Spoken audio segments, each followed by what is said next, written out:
All right, this meeting is now called to order. Roll call, please. Mrs. Cons, Here. Mrs. Shandy, Here. Mr. Wilburn, Here. Mrs. Yanez, Here. Mr. Salt. The Pledge of Allegiance this evening will be led by Mr. Wilburn. Will those who are able, please stand and place your hand over your heart. I pledge allegiance to the flag of the United States of America and to the republic for which it stands, one nation, under God, indivisible, with liberty and justice for all.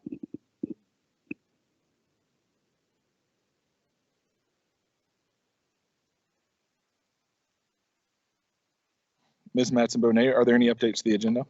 There were updates and the board was notified of these. Thank you. Members of the board, are there any items you wish to move from the consent agenda? I move that we postpone indefinitely item 15A, executive session. Second. Roll call, please.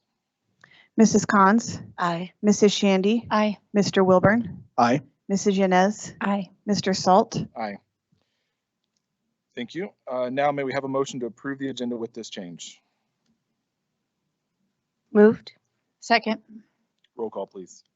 Mrs. Cons, Aye. Mrs. Shandy, Aye. Mr. Wilburn, Aye. Mrs. Yanez, Aye. Mr. Salt. Mr. Wilburn, I believe tonight's board quote is yours. Take it away. Tonight's quote is from former Secretary of State Condoleezza Rice. Education is transformational. It changes lives. That is why people work so hard to become educated and why education has always been the key to the American dream, the force that erases arbitrary divisions of race and class and culture and unlocks every person's God-given potential. Thank you. Board, does anyone have any comments they would like to share this evening? Ms. Cons. I want to give a congratulations to our Bridges graduates who we just got to celebrate in the atrium a couple hours ago, and super thrilling to see all they've accomplished and what they're going to do. And then just congratulations to all of our high school seniors over the next couple weeks. So be safe, but I hope you have a wonderful time with your family and friends. And we are just wishing you hope and joy and success to all of our graduates. And also, as we all know, it's Staff Appreciation Week. So just want to give a huge thank you and a bit of gratitude from us to all of our staff that's here. And really, I just hope you all feel like you've had as an amazing a year as we do, because we're just so grateful for you. And I hope it's been fulfilling and fun, and enjoy your summer. Mr. Chair, Ms. Shandy. last week I got to go to the McConkey Leadership Conference on Safety and Security hosted by UCCS, and it was a really amazing day. Dr. Peter Langman and George Brockler talked and just really learned about the insight of school shooters, and I got to go with Rich and Buck, and it was very insightful. A long day full of information, but really, really insightful. So thanks for encouraging me to go. All right, I'm just going to echo Ms. Cons' remarks and say thank you to all of our teachers and educators out there. We have incredible staff, and I know it's can be long, especially this time of year. The light's at the end of the tunnel, but appreciate everything that you guys have done this year. It's been a wonderful year so far. Looking forward to finish strong, but I hope you are all able to be celebrated at your buildings in very special ways this week. Superintendent comments. Mr. Smart, I believe you have a couple of introductions you would like to make this evening. Actually, look around the room, we got a lot of winners tonight, and some of these folks are also winners. So I just want to start with this. I had a couple interviews for the TV stations tonight, and I said, hey, this is my 15 minutes of fame. And you know what they said? No, it's 15 seconds. That's it. That's all I'm going to get. So this is my time right here. So tonight we have 5 individuals we're going to introduce for administrative positions. The first one is I'm pleased to introduce Jenny Swan, who is being recommended as a special education administrator. Jenny is joined this evening by her husband Bill and her children Patrick and Palmer. They're sitting right over there. Don't come up yet. Just hang on. Got more to say. Hang on. She's super excited. Jenny holds a Bachelor's of Science in Education from University of St. Francis. and a Master's of Arts in Educational Leadership and Special Education Administration from the University of Northern Colorado. She began her educational career in Fort Wayne, Indiana, as a sixth grade teacher and RTI coordinator, and then came to Academy District 20, where she was a SPED resource teacher, and then moved over to Third Future Schools, where she was a SPED coordinator, and then came back to Academy District 20, where she currently serves as a special education facilitator. We're pleased to recommend Jenny tonight for the position of Special Education Administrator. Anything you'd like to say? Yeah. Okay, come on up.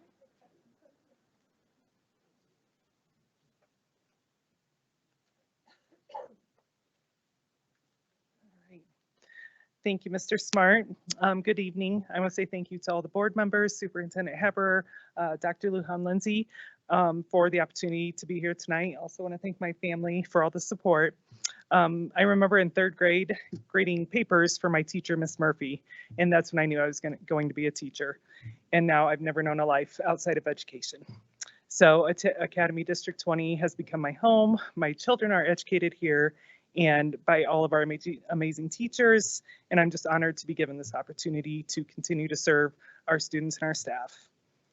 So once again, I'm grateful for this honor, and in closing, in honor of Teacher Appreciation Week, I want to share this quote by Guy Kawasaki. "If you have to put someone on a pedestal, put teachers. They are society's heroes." Thank you.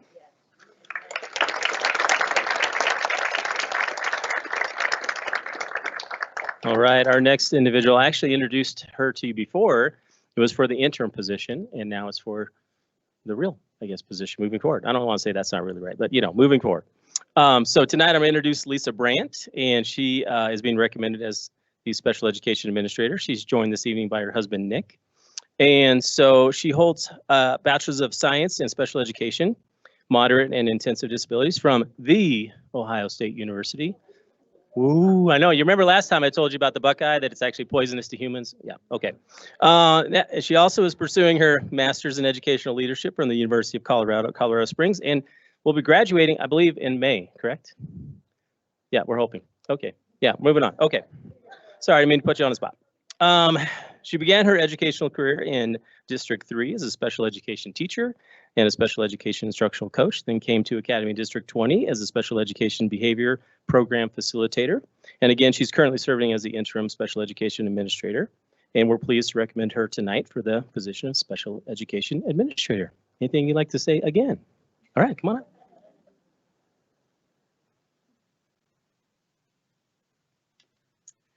Thank you, Mr. Smart. Thank you so much to the board and to Superintendent Haber for giving me this opportunity to be a real special education administrator now. I'm so thankful to Dr. Lujan Lindsay, Dr. Harris, Delisa for the mentorship that they've provided over the year, and also to my amazing special education team. I really feel so honored to serve our special education teachers and students across the district.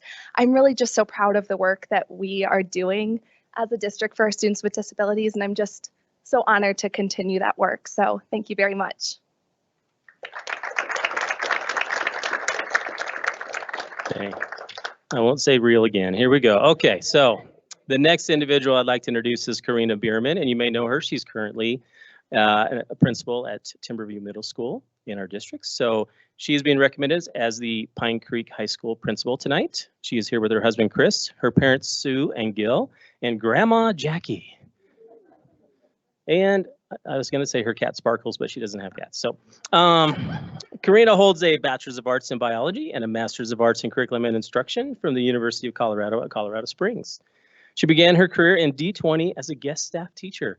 We love our guest staff teachers. So she started there and she went to Hawaii, and she was there as a para and a science teacher. Then she moved to New Mexico as a science teacher, and then she came back to D20 as a science teacher and literacy coach in DLC, and then also was at DCC High School as assistant principal. And again, she currently serves as a principal at Timberview Middle School. We are pleased to recommend her tonight for the position of Pine Creek High School principal. Anything you'd like to say? Hello. Thank you so much to the Board of Education and Superintendent Haber for this opportunity. I couldn't be more thrilled to serve the Pine Creek community in my dream job. I also want to thank my family who's recording me, who is here tonight with us, for your continued support and just encouragement and helping me remember to take time to spend with them and fill my soul. Also, I want to give a huge shout out to the Timberview community. You guys have made me a better principal, and I might cry. I'm going to miss them so much. It has been so much working alongside you. And to the Pine Creek High School community, thank you for trusting me in this very important position. I will make you proud, and I look forward to building hope, stability, compassion, and trust with the Pine Creek High School community. Go Eagles.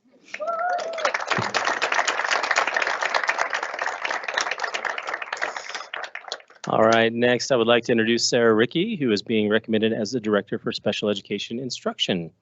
Sarah holds a Bachelor of Science in Education from the University of Wisconsin, Masters of Arts in Leadership from the University of Colorado, Colorado Springs, and she began her educational career in D2 as a teacher, an avid site team coordinator, co-athletic director, and summer school administrator.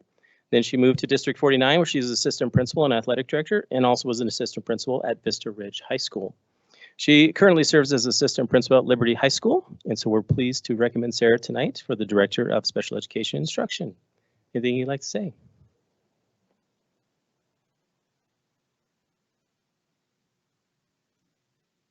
All right, I want to express my gratitude to our school board and Superintendent Haber for entrusting me to serve our entire district community as a special education director.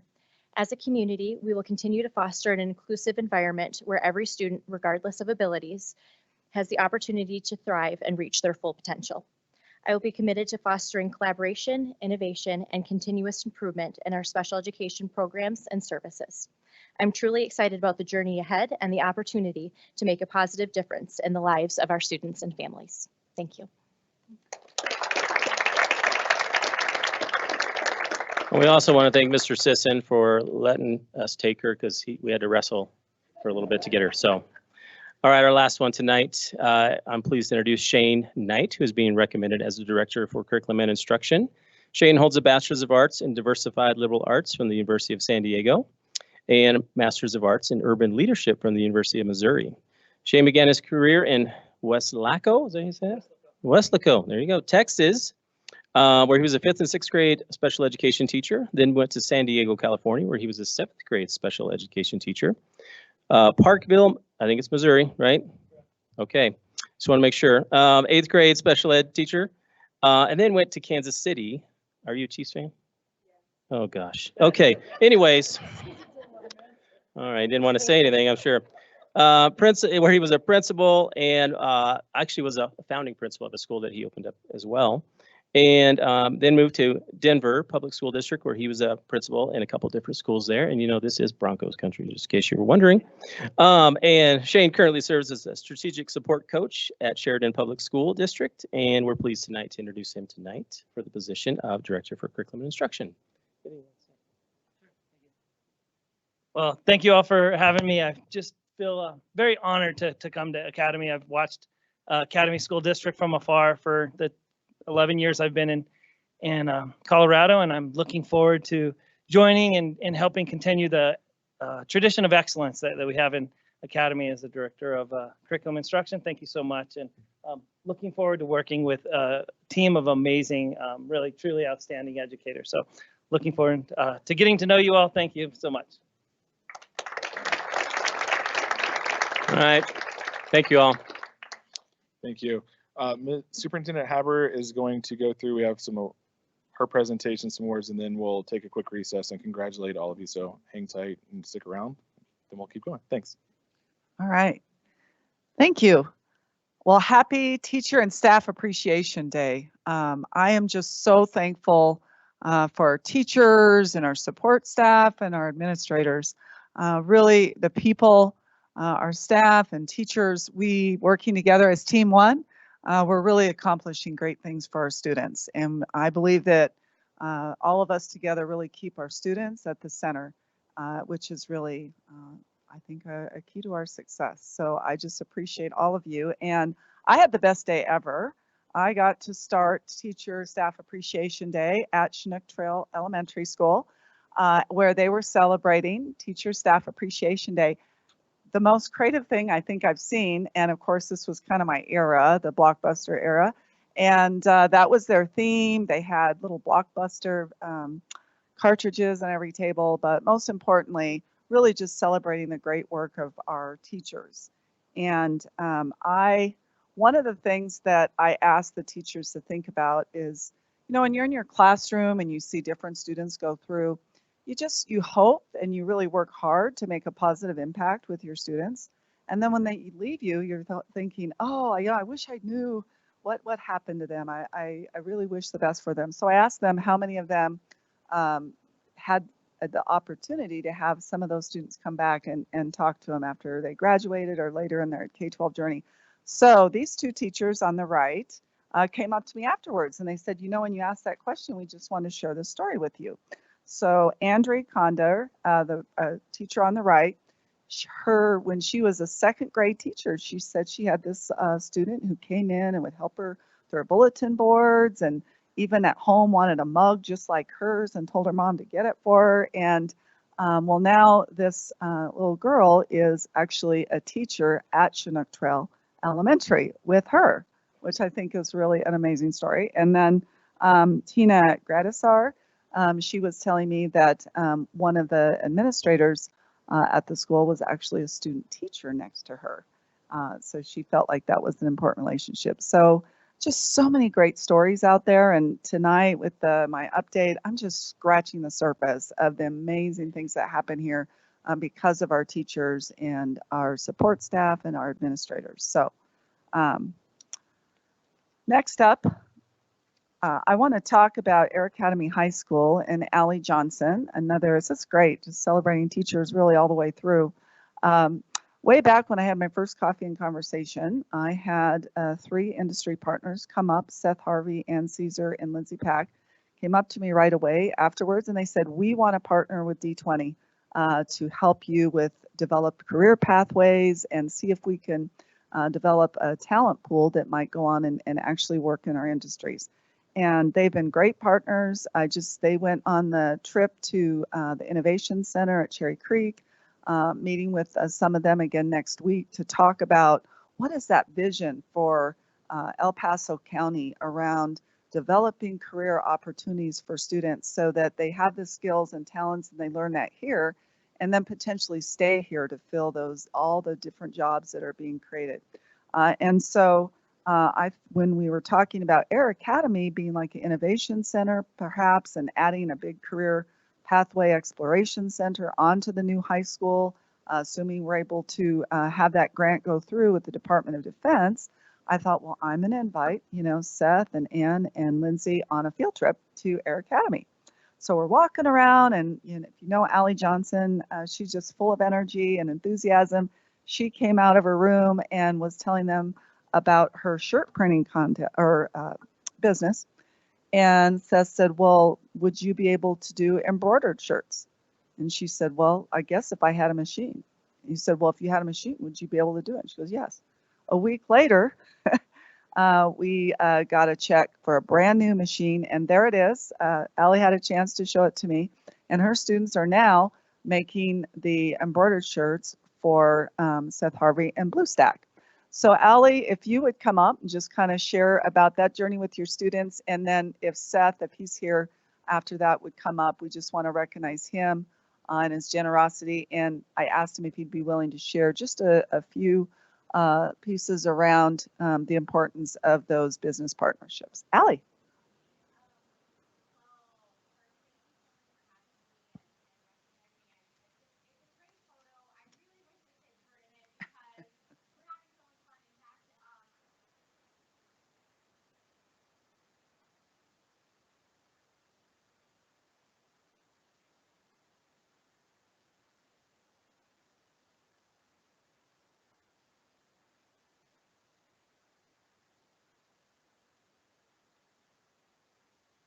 there is so much that we in education and industry can do together. And to just start this relationship by saying, like, look at this cool company that took an interest in us and gave us this like just really cool piece of machinery where we all get to learn new skills together, myself included. So I just wanted to, grow and expand and give my kids as many opportunities as possible. We also do a coffee shop, and maybe coffee shop isn't their thing and a business they want to open. So maybe apparel is, maybe embroidery is. And I also think that this partnership between our companies and the rest of the city is exactly what our students need, and we need to get them out there and see all the opportunities that are ahead of them. So do you want to come up and say something?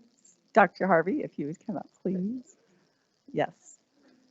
And I really appreciate Dr. Harvey. He is a visionary, and he is really, he's pulling us all together for another meeting at the beginning of next week to just start dreaming. What could that look like for Colorado Springs even to just increase those opportunities? So first off, I want to say thank you for the opportunity to tour Air Academy High School. It was awesome. As we took the tour, we saw so many really excited, passionate professionals, who are guiding our kids' future. We got to meet the DECA program and yourself, and it was amazing just listening to you and your infectious attitude about what you were teaching those kids and the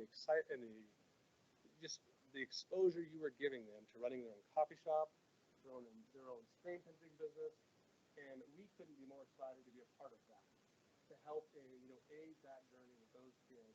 And I think it was a super easy decision to talk about, hey, what would it look like to be able to give those kids an opportunity?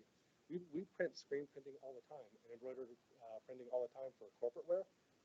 Why wouldn't what cooler thing to do than to be able to let those kids do that as opposed to go to another business in the community and give them the experience of running their own business and building invoices and proposals and every aspect of business development, right? I think it's just one component of kind of a lot of the conversations that we have had about what does it look like to create an industry academic partnership in our community to really expose our kids to all the different diverse career pathways. For a kid, why should I care about geometry? Well, you care a lot about it once you start to build a cabinet and you want to make sure that thing's square and mounts to a wall. Why do I care about math or some of my other sciences? Well, you care a lot if we can expose you to career opportunities so you can see what it's like to be in that career field and use those skill sets.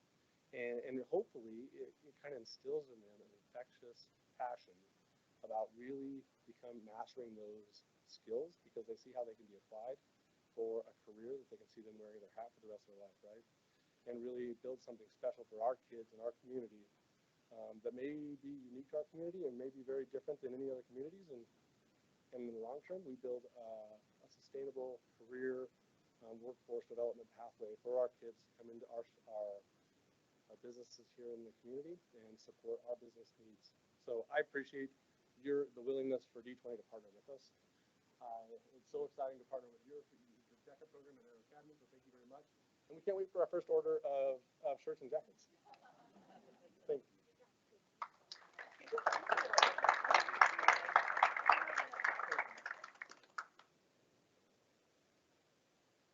So once again, congratulations to Principal Pat Shoemaker and Chief Technology Officer Shelley Kuzer. They won some state awards with CASE, and we had a chance to celebrate them recently at a wonderful celebration in Denver.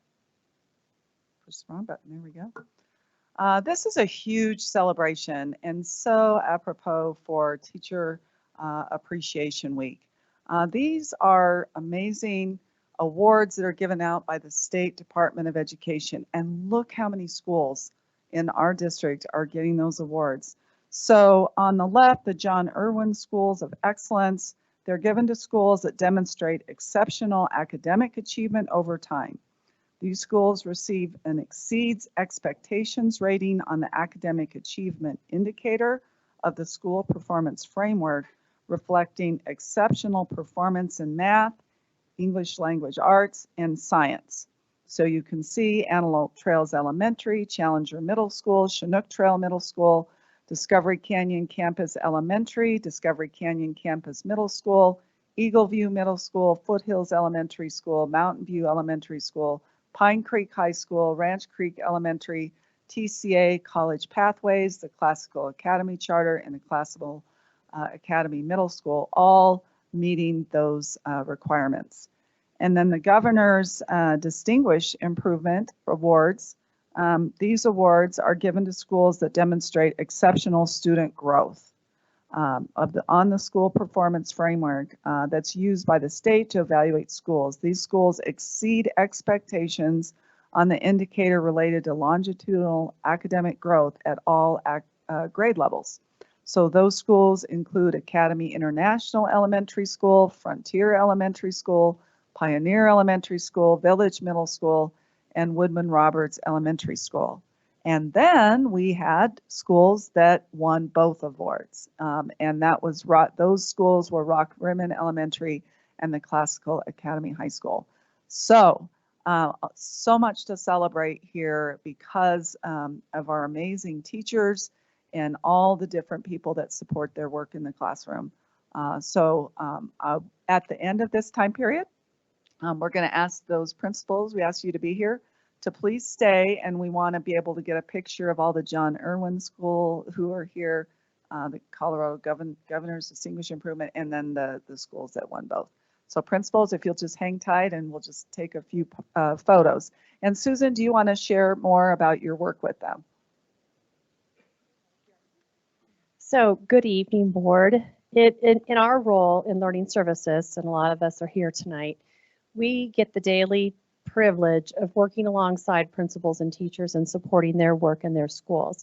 So I just jotted down a few thoughts. I believe that our focus on continuous improvement and never being satisfied and always getting better really is the driving force of excellence, never settling for what we were successful for the day before. And I see that in all of our principals all of our principals, but especially those here that are here tonight. Teamwork, huge.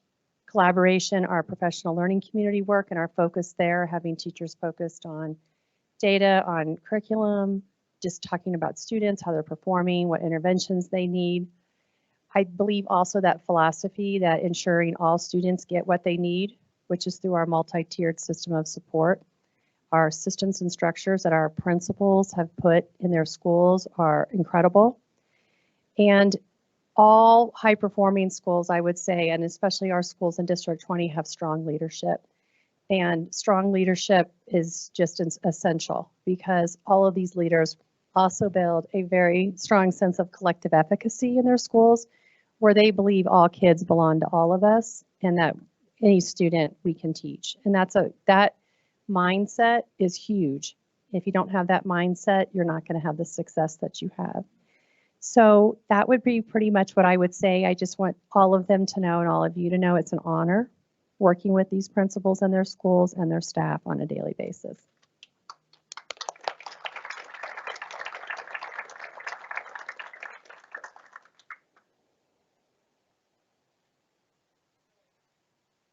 I've had the opportunity to go to several different schools. Mr. Director Wilburn and I went to Timberview Middle School, and there was a session done by a group named Tessa, which is up in the left-hand corner there, and they were working with students to raise their awareness around bullying. What does it look like? How could you intervene if you see that happening to students in the hallways or classrooms or outside? And then are there some things that we can do together as a school? And this was particular to 7th grade to help prevent it. We had a chance to go to the 6th grade ceramics with Kat McConnell and 6th grade band with Melissa Ellenberger, and the band was incredible. Like for 6th grade, Derek and I were like, wow, like they really sounded good. So that was super fun to see. Woodman Roberts, Director Yanez and I had a chance, and we just had way too much fun in preschool. And you can see it was amazing to watch the students using those tools of technology to be creative on a just kind of like a giant screen, and they were just attracted to it and really enjoyed it. It's very heartwarming.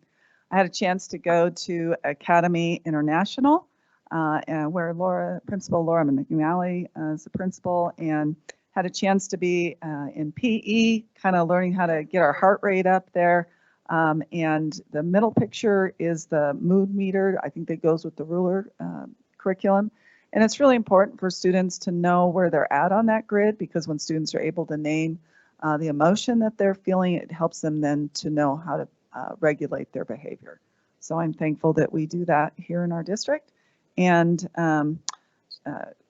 Antoinette Rodman was a CSD teacher, and she was working together with Oliver Tompkins to learn how to be creative with rainbows. Aspen Valley, I love going there. The students there are just so friendly. And this student in particular, his name is Dalen Canary. And I took a picture of him because he was so excited to tell me and Principal Chamberlain about how he had built a motor from scratch, attached it to his bike, and then he's like, you have to come outside and see it, right? And he just went like zipping by. So that was it was so cool to see him so excited about it. And I know that's something I could never do. So I was impressed. When I had a chance to go to Chinook Trail Elementary, and Director Cons and I had a chance to, they were busy writing stories, and this little girl on the right hand side was telling us all about the stories she had written and then how she was organizing her notebook. So that was really fun to see, even at that early age, students excited about writing. And this was a drum roll at the Chinook Trail Elementary breakfast, but Chinook Trail Elementary won the gold standard with the Gazette, which is the highest that you can get for Best of the Springs. So that was a really fun celebration this morning as well. We also had a chance, Director Cons and I had a chance to go to Chinook Trail Middle School. The girls up in the left-hand corner there, they were using the design process to see what kind of inventions could we come up for Earth Day. And these students came up with a way to capture the rain that comes off the rain gutter for it to flow into a vertical planter as a way to make use of the water that comes off of the rain gutters when it rains. So, and they were super excited about their project. Another student there on the bottom was creating a project for Earth Day. The student at the lathe there, they were making different kinds of games out of wood. And then Michelle Holmes, the technology teacher, totally psyched and into it to show us her. They are doing a creation of an amusement park using robotics. And there was a Ferris wheel, and I think this was like the tilt-a-twirl one. So she was standing back because it just like starts flying when she pushes the button. We were celebrating this student, and Nicole and I had a chance to meet her. Her name's Danielle Thompson, and she was accepted into the Mensa International. And her teacher said her kind and compassionate nature contributes positively to our classroom. She's very curious about the world, asks a lot of good questions, and she enjoys science, PE, and computer science. And outside of school, she does multiple sports and enjoys video games. So it was really fun to be able to meet her as well. And then Explorer had way too much fun there. It was STEM Day. And I got to stand next to the Ghostbuster, the original Ghostbuster machine there. It was really fun to watch the students. Once they came out, they were like glued to it. And then he pushed the button. And then once it started spinning, they all like ran. So that was really fun. The Cheyenne Mountain Zoo was there. They had a snake. Krista and I were kind of shrinking back a little bit as it was kind of slithering around. And then we went into the tag teacher. She has her own bearded dragon in her home. So she came and showed him all about her dragon. And it was just really fun seeing the students in this one STEM room being able to experiment with different ways and talking about the physics behind things. And then Kristen Driver and Stephanie Moon, I have them with a picture with an AED machine. There was a medical emergency that happened on a bus when a bus pulled up at the school. And immediately when the call went out on the radio, both Kristen and Stephanie just ran. They grabbed the AED machine, they ran, they were on the bus, got kids safely off the bus, and they were ready for action, ready to do CPR just as the EMTs arrived. And fortunately, they didn't have to use it, and they were able to take the staff member to the hospital. And after treatment there, she recovered well. But I just was so impressed with just how quickly they went into action just ready to save a life. Again, just an example of the amazing staff that we have here in D20. And today I got to be at Antelope Trails, Director Shandy and I, and we had a great time. And one of the themes that I saw there was just the importance. In every grade level, they have ways for students to set a goal for themselves. And then when they hit the goal, they get to go out and, like in this example, they had a chance to put a leaf on the plant. It's anonymous, so you don't know who has a leaf and who doesn't, but the students know if they have a leaf there or not, and how it's just been a huge motivator. I think the second grade had candies, and I know that Principal Cressup just said that's been a huge motivator for students. And when you think about John Hattie's research, along with PLC, students being able to set their own goals and monitor their progress towards meeting those goals is one of the most important factors in raising student achievement. And I think they're certainly seeing that at Antelope Trails. We also had, I thought, what a perfect way to celebrate Teacher Appreciation Day and week. We had a chance to spend time with the kindergarten PLC, and they were looking at data and talking about the essential skills that students needed, and it was a huge celebration. I think, was it 91% or they went to the 91 percentile in growth. One of them did, and one went to 98. Yeah, a little bit of competition, but 1%. It was incredible, and they were just talking about how they put a different structure in place where students not only get a second level of differentiation during like a win time where they all go where they can get help with skills, but they also have even a second time during the day where if a student needs that tier 3, more that one-on-one, they get it there. So students that have several needs, they get the tier 1 or the general instruction in the classroom, they get the small group instruction for the win time, and then they even built in a third tier where they're getting individual help, and they're seeing some great gains. So that was really fun, and I'm going to brag on Brian Thompson, who is here tonight. They were just glowing, right? They love you, Brian. Yes, they do.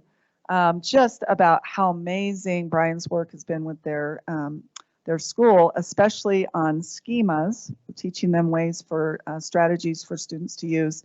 They used to call it story problems. I think it's called something different now, but it's really improved student math scores there as well. And they were also very appreciative of your help in helping them to find adaptive software that will help students with their fluency with math. So it was really fun to hear all about you today, Brian. It was fun.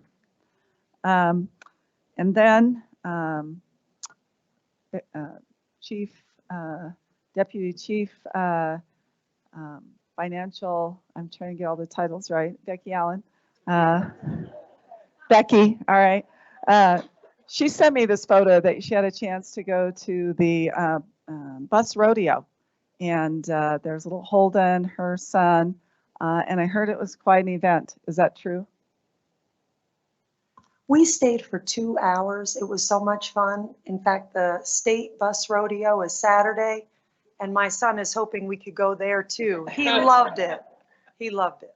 That's so awesome. And we usually host those competitions here, and just really appreciate the results for D20. Gunther Beerton won first place for the general ed bus. Deb Spillman won third place. Jim and Christina Allen, these are all of our bus drivers, won first place in the rodeo for special education. And Mahala Korn won Rookie of the Year bus driver. So a huge thank you to all of them. And then we all had a chance to celebrate the groundbreaking for the field house at Discovery Canyon. And we really appreciate the funding for the field house that was donated by longtime Discovery Canyon parents, Dell and Christy Krebs. It's been fun. I can see the construction of that out my window, and it's going up fast. I think it's going to be completed by August, which is pretty impressive, barring any delays, right? One of the goals that I had as a superintendent working together with Dr. Pariseau was making sure that we have teacher externships in place. And thank you to Dr. Jamin Pariseau and his whole team. We do have that in place now with Integris. And we had teachers at Integris on May 1st for the whole day. And we had Adam True from Air Academy High School, Michelle Holmes from Chinook Trail Middle School, Sarah Ballard from Eagle View Middle School, and Kendra Tate from the D20 Career and Technical Education Coordinator. All of them were able to spend a day in various aspects of the Integris facility, and I'll send you the full email that gives you more details on that. But I really believe strongly that we need to give our teachers opportunities to be in working alongside industry partners so they can fully understand all the different careers that are available within, let's say, a hospital, right? It's not just doctors and nurses. There's radiology, there's business, there's human resources and all of that. And then really hearing directly from our business partners what they need. Like, this is what I really need from your students. And so, and I also know business partners learn a lot from teachers too, and talking about their students. So we're excited to grow that program into next year. This is the Cherry Creek Innovation Center field trip, and I know that Dr. Harvey had a chance to go on that as well. And talking with the folks there, they take in approximately 400, maybe 500 new groups of students each year. Certainly look like a multi-million-dollar kind of facility. They have a full-blown airplane on one side of their hangar, and then they've got 2 small helicopters on the other side. And the great thing about this innovation center, students you see the glass in the picture on the right. As students are going to their pathway, they can look in and see what other students are doing. And then they have the opportunity to go in and maybe explore that. So it was really inspirational. The Economic Development Center members from that went, our Economic Development Committee, members of the Chamber of Commerce, as well as business partners. We had a roundtable discussion after that, and I know they'd really like to see greater collaboration between districts, between the districts within El Paso County, as well as more collaboration with our community colleges, our four-year colleges. So I'm excited to do that first meeting with Dr. Harvey and a smaller group of business leaders to start dreaming about what that could look like. But it was a great way, I think, to bring us all together around a common learning experience and just start dreaming together. I'm excited. I think the future for Colorado Springs and career pathways and creating that workforce is on the right track. I had a chance to go to the Air Force Junior ROTC Senior Awards ceremony. So there's our amazing seniors. And the excellence there is always wonderful to celebrate. Had a chance to spend some time at Rampart with Sister Act, which was an awesome play. And then Director Salt and I had a chance to participate and shake lots of hands, which was really fun during the Rampart High School Senior Awards Night. You know, and then we had a chance, Director Shandy and I, to go to Liberty last night to do the Senior Awards, and it just fills my bucket. Our future is in good hands when you see what's going on and just the amazing excellence in our students. Again, a tribute, I think, to our teachers and our administrators and our amazing staff.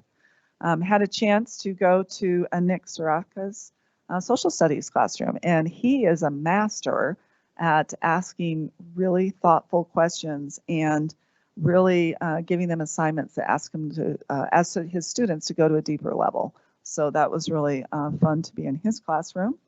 And then also at Rampart, Simon Bogart is a 10th grader, Silas Bogart is a 9th grader, and they both won the 2024 Keep It Clean Because I Love You award. They began working with the city's stormwater enterprise in the spring of 2022, and they have been working together with the community for the improvement of local waterways and public spaces. And they've been participating in a number of cleanups and community outreaches. So when we talk about character being one of our important board ends, that's a really good example. These students, that they are really having that character development. And then this is last night where Director Wilburn and I were, which was awesome. Again, seeing the amazing achievements of our students. Had a chance to go to Mount Ridge Middle School. I wanted to see their stage. I know that Principal Sturk has been really excited about it. they did such an awesome job, and I can't even imagine at a middle school level standing up and singing on stage. Like they were incredible. And considering that this was the drama club, like they don't have a class, and they did all of this through the club, and they had sets and tech kids working, you know, changing sets and everything. It was really amazing. And thank you to Lauren for sending me this video. So this is from Pioneer Elementary, and I know I had a chance to watch her as they were practicing being bunnies and stuff in the classroom. So it was fun to see them actually on stage performing, and just really an amazing program that they have at Pioneer. This is, her name's Elizabeth Garner. She is a state demographer and is a board member of the Pikes Peak Workforce Development Board. I had a chance to hear her presentation. I'm going to send you her link. This is, she does demographics for all of El Paso County, but I was told if I reach out to her, she could do it just for our district. And she talks about how, she talked a lot about how birth rates are way down. The amount of migration to El Paso County is way down and actually declining compared to past years when it was, you know, increasing.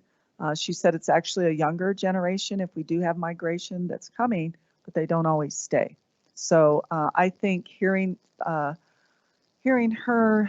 presentation and being able to ask her questions, I think it's important for us to know this bigger picture so that we can look ahead for what we need to plan for our district. So I would recommend putting that on a study session for next year in the fall.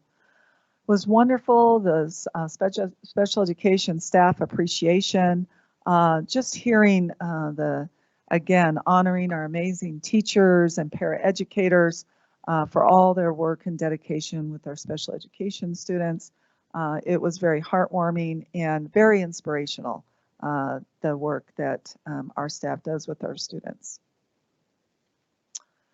A huge celebration with results now. We had one of our last classes in person, and I have had numerous teachers. I had a parent come up to me and say, thank you so much for allowing us to learn alongside principals, alongside, I know Lauren and Amy and Nicole, you guys have all been able to come at one point or another. I really believe that when we say professional learning community, we're talking about our whole district, right? We all learn together. It's not just something that happens at a school on a certain day.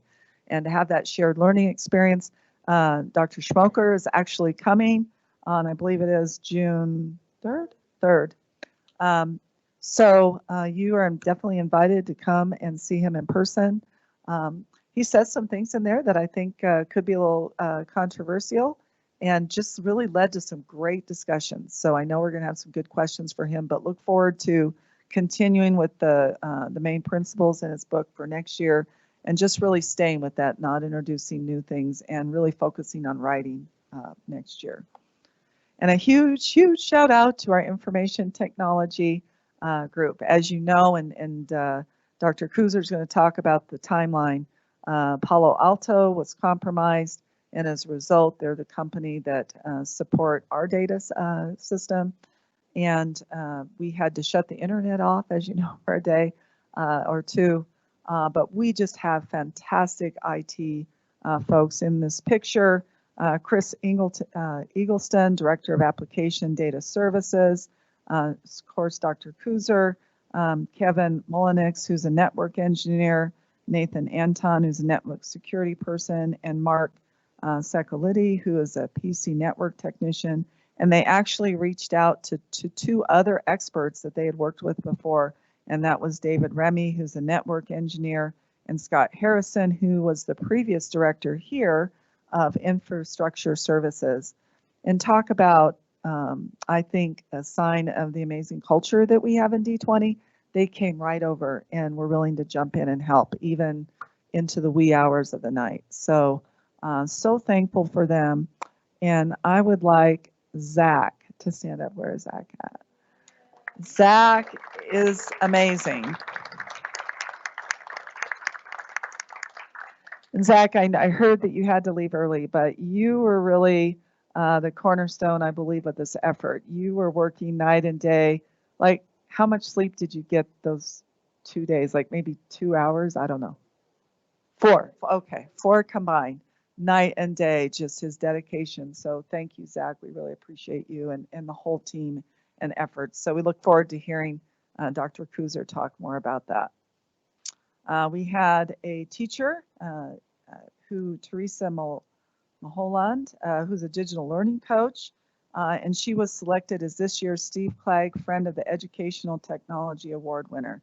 And this award is given to instructional leaders whose knowledge and integration and leadership of technology has proven to have great impact on their staff. And she is the digital learning coach, teach librarian, and IB coordinator at Ranch Creek Elementary School, where her efforts resulted in the library also receiving a designation through the Colorado Department of Education as a highly effective school through libraries. So really a huge thank you to Teresa and her dedication, not only to Ranch Creek, but also to digital learning. As we know, that's really going to become more of the future of education. And of course, the retiree banquet, which was awesome. And I know we all had a chance to celebrate our wonderful staff that are retiring. We had 26 retirees, and as was shared last night, 350 years of combined experience. So it was I know, inspirational for me to hear all of the great stories about them and what their parting words of advice were for us. And last but not least, I'm going to ask Dr. Pariseau to come to the podium. We also had a celebration for career technical education teachers. Both our CTE teachers and their industry partners. And there are some specific CTE teachers that Dr. Pariseau would like to just share a little bit about. Yeah, thank you. So I first want to recognize Kendra Tate. She's our CT coordinator. She's over there. She'll help a little bit. And Paula Harmon, she's our work-based learning coordinator. The purpose of career technical education is to provide students with the academic, technical, and real-world knowledge, skills, and experience they need to be prepared for post-secondary career options. There are two imperative requirements for high-quality CT pathways. First, a teacher with industry technical knowledge who is an expert, who is inspiring as a mentor and a coach in their chosen career interest path. The second requires engagement and a supportive industry partnerships, which bridge the education to real-world divide from theory to practice, from classroom to industry. So this evening, we want to recognize 3 CT teachers and 2 industry partners who've displayed all the high-quality characteristics of excellence. And so the first is our, we'd like to introduce Marlo Asher, if she wants to come up. Marlo Asher is our operations manager of Career and Constructions Colorado and the Colorado Springs Housing and Building Association. Very good. She has served this program in its schools, community partners in a variety of capacities since 2019. Through these partnerships, CICC has facilitated the opportunity for over 8,000 students, including ours, to learn about the variety of career pathways available to them via the construction industry. In addition, more than 1,000 students have been placed within a wide variety of employment positions within the construction industry. Marlo is a dedicated professional with a passion for inspiring, educating, and guiding the next generation toward a future fulfilling with possibilities and a commitment to the community development, and it shines through in every aspect of her work, and she strives to create opportunities for others to succeed. And really, the career and construction program we have that's housed at Liberty High School is a showcase in what CT can be when it comes to industry partnerships, working with our schools. It's pretty amazing. So Marlo Asher, thank you.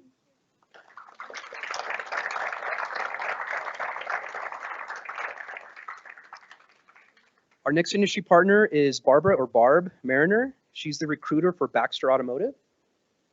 You want to stand? Very good. Now, Barbara, with a background rooted in the German apprenticeship tradition, brings a wealth of diverse experience from some of the largest global automotive brands in her role at Baxter Auto. Her impact in District 20 extends far beyond recruitment, encompassing Skills USA judging and support, active involvement in career and technical education events, advisory board attendance, classroom visits, and organizing enriching field trips.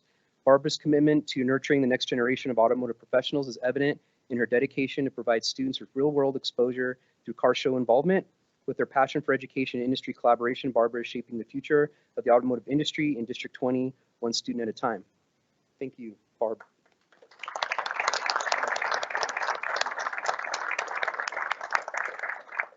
Just to note, Baxter Automotive is the parent company of Lexus of Colorado Springs and Toyota of Colorado Springs. And that corporation is located in 4 states with 21 dealerships, accompanying 9 different auto manufacturers. And so they do employ our students after they successfully finish the program. So we're very thankful for her and her partnership. Next to CT teachers. Our first is Ty Prather, who's an industrial arts technology teacher at Discovery Canyon Middle School. Come on up.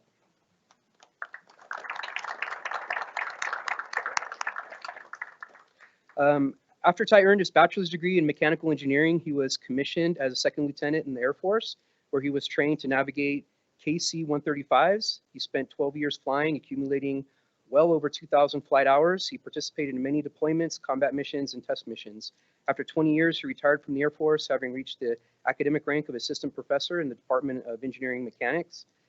Ty started his teaching career in D20 as a math teacher. Then in 2014, began teaching industrial technology at Discovery Canyon Middle School. This year, he added an introduction to construction class where students had built sheds and donated them to Habitat for Humanity to give to families in need. Ty also has coached 12 school clubs, 5 football seasons, and 8 basketball seasons. And this past year, his 7th grade boys were undefeated at 7-0. Oh, Thunder!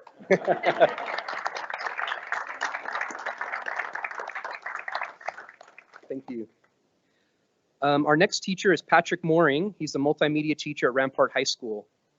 Patrick, come on down.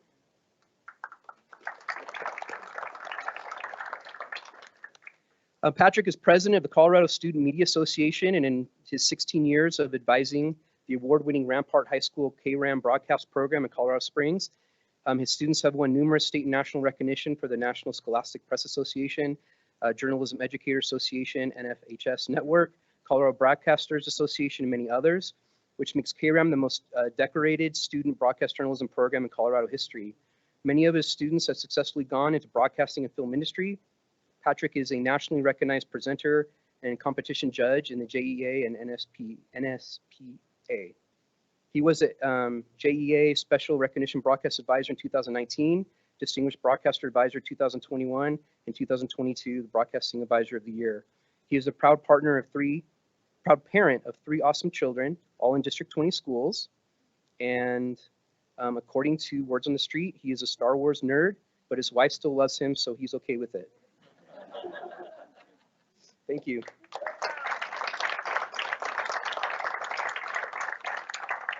And last but not least is RJ Savage. He's our automotive technology teacher at Liberty High School. He is nationally and internationally recognized senior industry executive, motorsport race team manager, business owner, trackside technical support specialist, and educator. After high school, RJ joined the U.S. Navy for 21 years, was trained as an aviation gas turbine technician, and became the Navy's youngest P3 flight engineer, achieving over 5,000 flight hours, and earned the designation as a senior aviation instructor and aircrew evaluator. With assistance from the U.S. Navy, RJ attended Colorado State University and earned a bachelor's in industrial technology engineering with an emphasis in operations management. After a successful career in the high-tech arena for 14 years, he started his first motorsports business. After 15 years in motorsports, he retired again and transitioned to teaching, wanting to pass down his 45 years of technical knowledge to today's youth. By the way, it's his accomplishments in the last 3 years he's been here is too many to mention, but I just call him the legend. I mean, he is amazing. So RJ, thank you.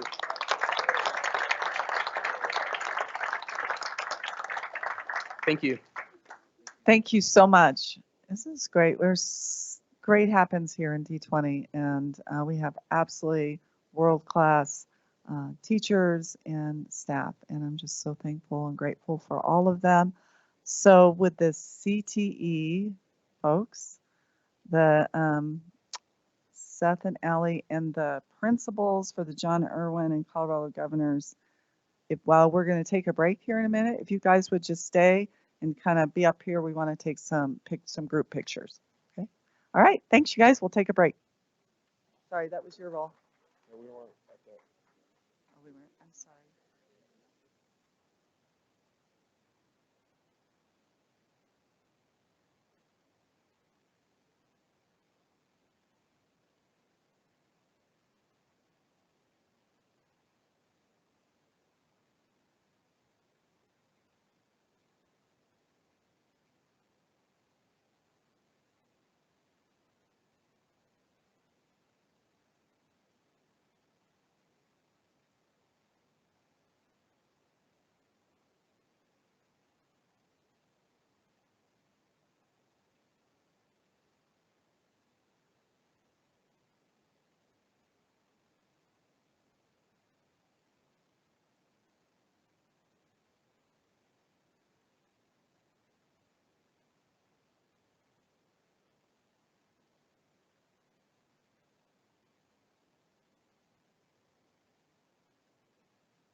All right, thank you, everyone. We are coming back to order now.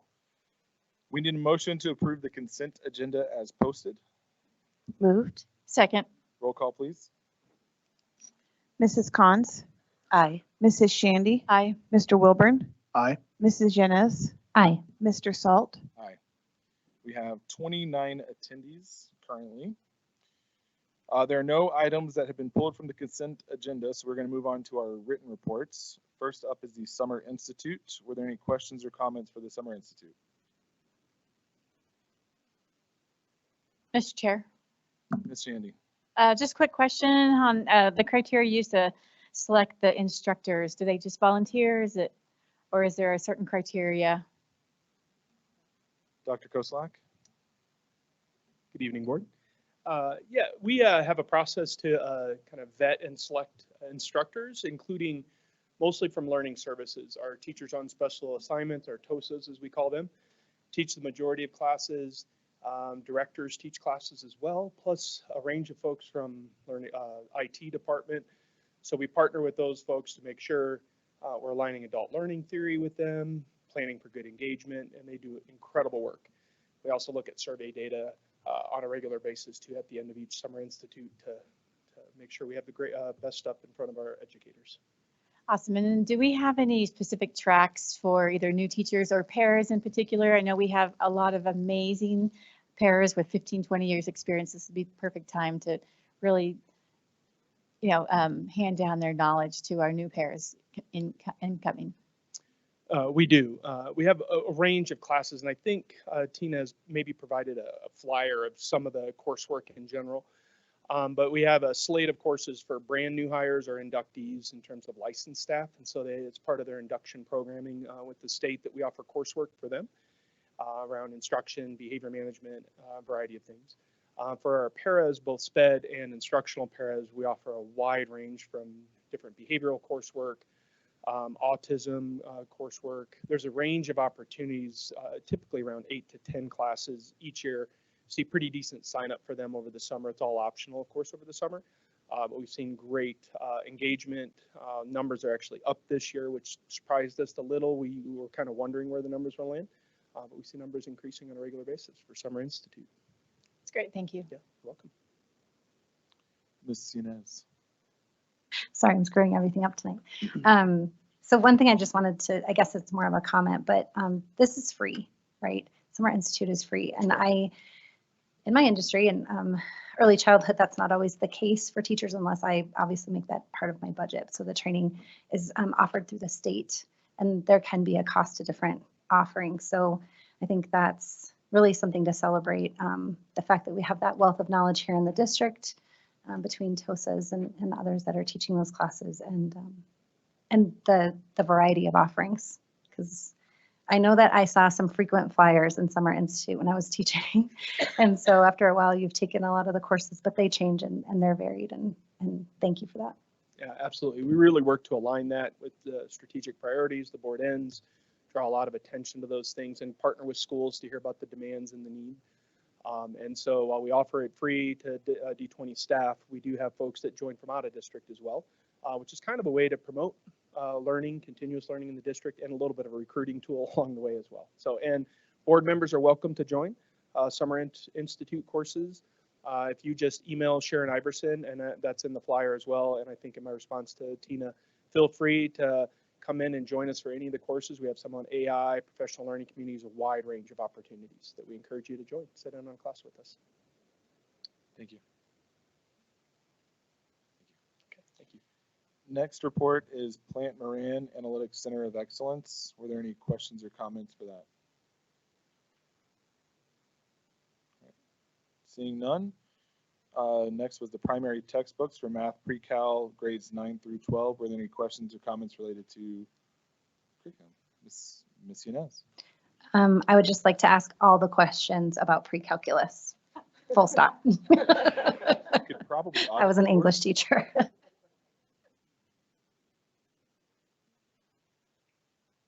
Ms. Collins.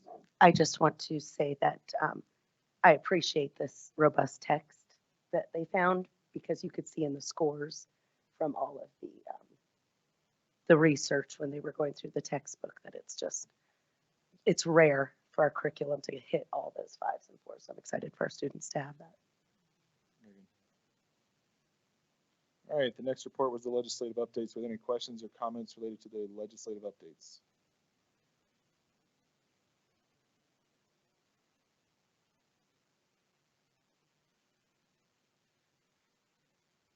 Director Wilburn, did you have something? Okay.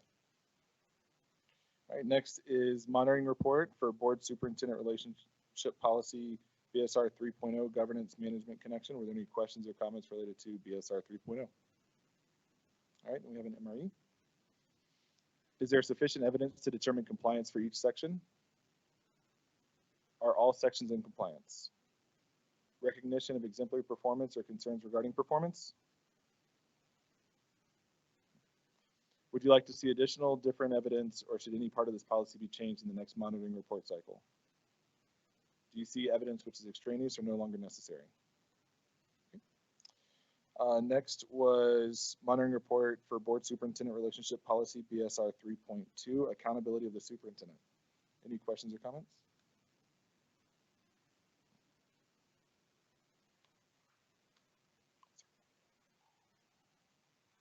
Nope. All right, we'll do the MRE. Is there sufficient evidence to determine compliance for each section? Are all sections in compliance? Recognition of exemplary performance or concerns regarding performance? Would you like to see additional different evidence, or should any part of this policy be changed in the next monitoring report cycle? Do you see evidence which is extraneous or no longer necessary? Okay. Now we'll go back to BSR 3.1. Any questions or comments related to BSR 3.1?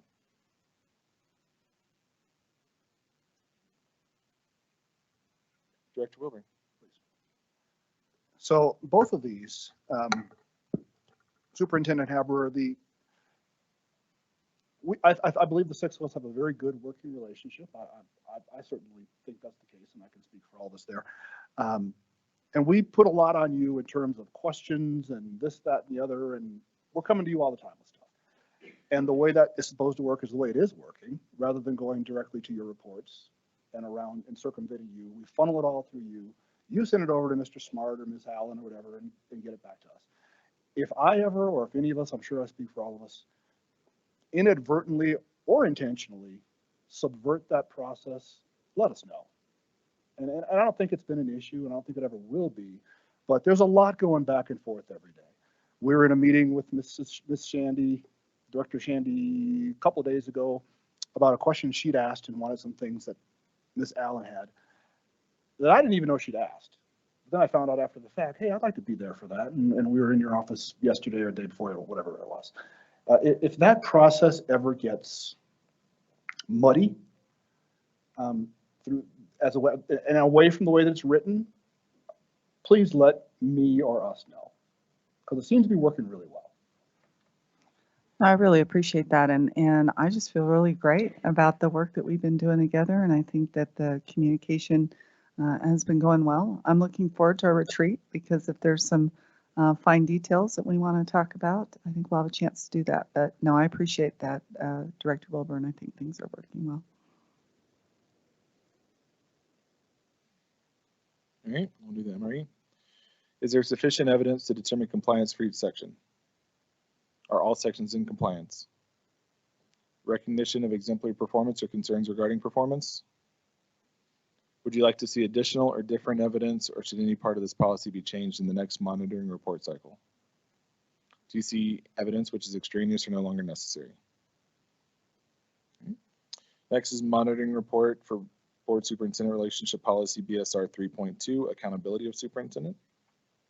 Oh, well, oh, it's on here twice. That's my bad. 3.3, delegation to the superintendent. Does anyone have any questions or comments related to BSR 3.3? Right. For the MRE, is there sufficient evidence to determine compliance for each section? Are all sections in compliance? Recognition of exemplary performance or concerns regarding performance? Would you like to see additional different evidence, or should any part of this policy be changed in the next monitoring report cycle? Do you see evidence which is extraneous or no longer necessary? Okay. Next is monitoring report for Board Superintendent Relationship Policy BSR 3.4, monitoring superintendent performance. Are there any questions or comments related to BSR 3.4? Dr. Collins. Would we like to discuss the proposed amended changes after the MRE for 3.4 or right now for item J? I don't have a preference either way. If you want to talk about it now, we can talk about it now. Okay. The only thing is you all probably know is we're moving to the terms mid-year and end of year evaluations for superintendent rather than the current language of formative and summative. So that's the proposal. I just want to make sure we're all clear on that. And that'll go on consent agenda at the next meeting in June. Thank you. All right, for the MRE, is there sufficient evidence to determine compliance for each section? Are all sections in compliance? Recognition of exemplary performance or concerns regarding performance? Would you like to see additional or different evidence, or should any part of this policy be changed in the next monitoring report cycle? Do you see evidence which is extraneous or no longer necessary? And then item J, were there any questions related to the changes? All right. With that, we'll move into section 10 presentations. First up is report of the Citizens Bond Oversight Committee, Superintendent Haber. Yes, and Ms. Becky Allen, Deputy Superintendent, CFO. Good evening. It's my pleasure to introduce Mr. David Brockway. He is the co-chair of the Citizens Bond Oversight Committee. And I just want to comment that he has been there from day one, and we are so lucky for his service.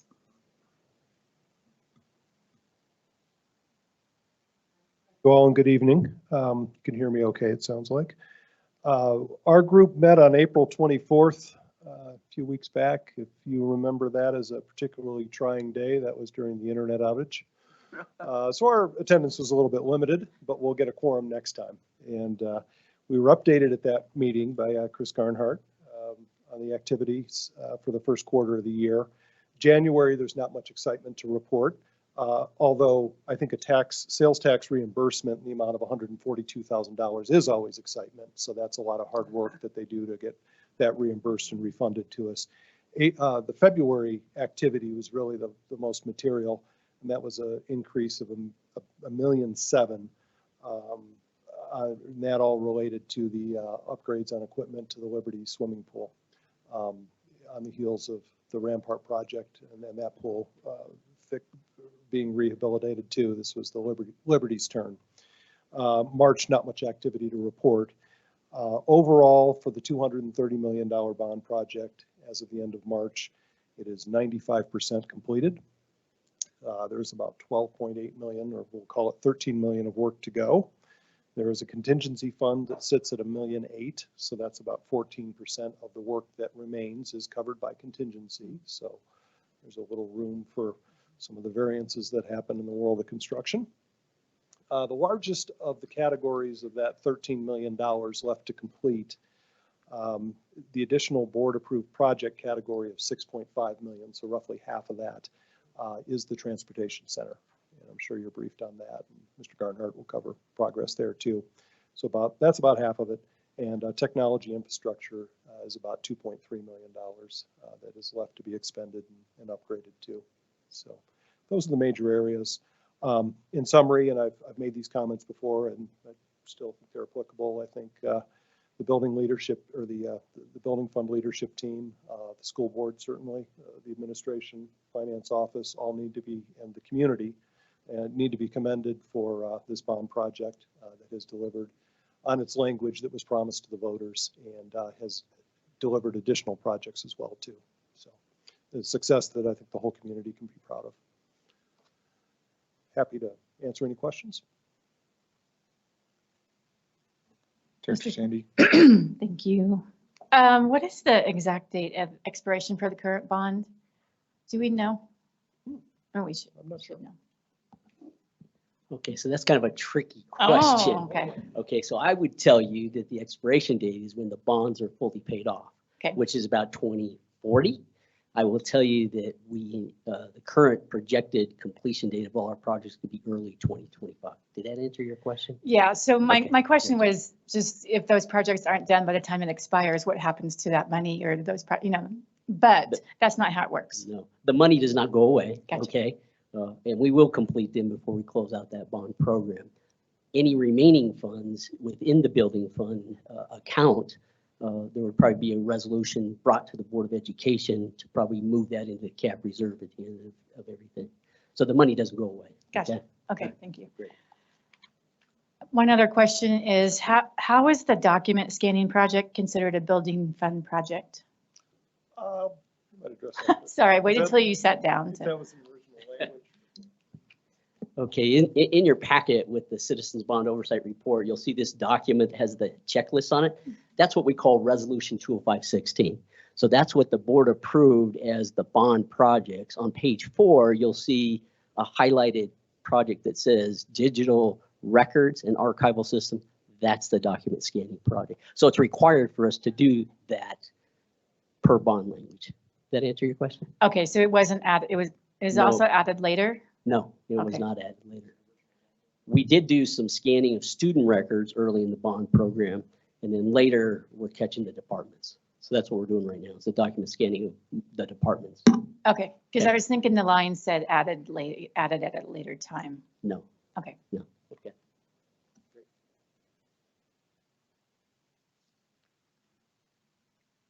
Any other questions? All right, thank you. Thank you. Appreciate all your work on this.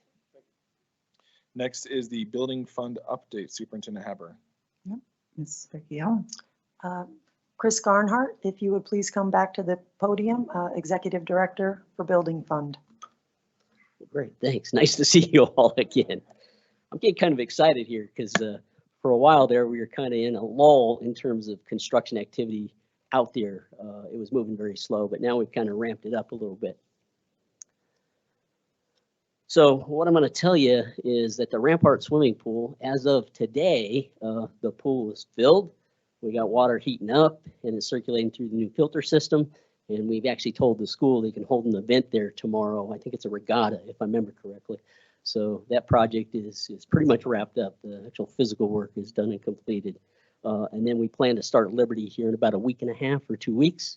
And we're doing really the same thing. And I'll have a few pictures of that that are probably a little old. We replaced some windows over at Prairie Hills over spring break, sorry. And then Aspen Valley Middle School and Woodman Roberts Elementary School will get some windows replaced this summer.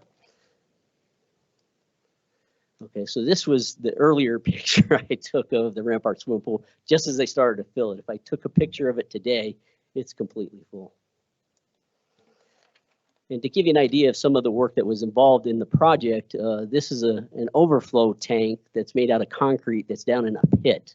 And there was a portion of the wall that was crumbling that we had to take out, and then they had to rebuild that. This is a picture of the strainer and the pumps that are down in that pit, and then you can see that overflow tank that has the wall poured back in place on it.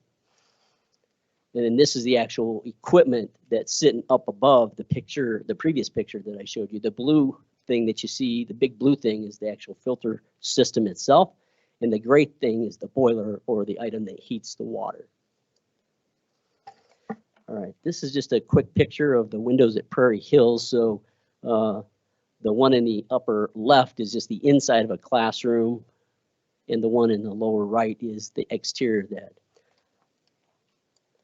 One of the reasons we replaced the windows, this picture will show, you see the dark window that's kind of black in color with the window frame. And then off to the right, you'll see a wood frame. So all the windows out at both Prairie Hills and Woodman Roberts are what they call a clad window. So the material is wood with aluminum kind of adhered to the outside, and some of that wood had rotted. So that was the reason for replacing some of those windows. And then our transportation project. So this is just a picture of the site after we cleared it and removed this one portable that was really old and kind of dilapidated. So today, if you were to go out there, you'd see a lot of activity. They started digging dirt. They've got about 9,000 cubic yards of dirt to move off of that site. That's going to take a couple weeks to get that off of that site, but there's a lot of activity out at that site.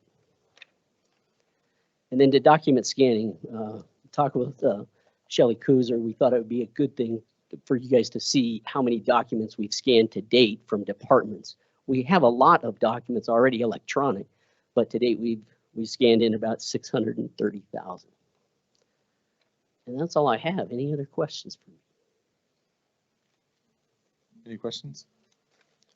Thank you so much. Great, thank you. All right, item C, portrait of a graduate follow-up report. Superintendent Haber. Dr. Susan Field. Jamin Pariseau, our Director for College Careers, is going to give this report.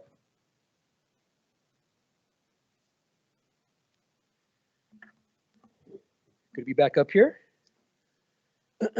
So let's talk about some of the progress we've made since we've talked briefly about this in our study session that we had last month.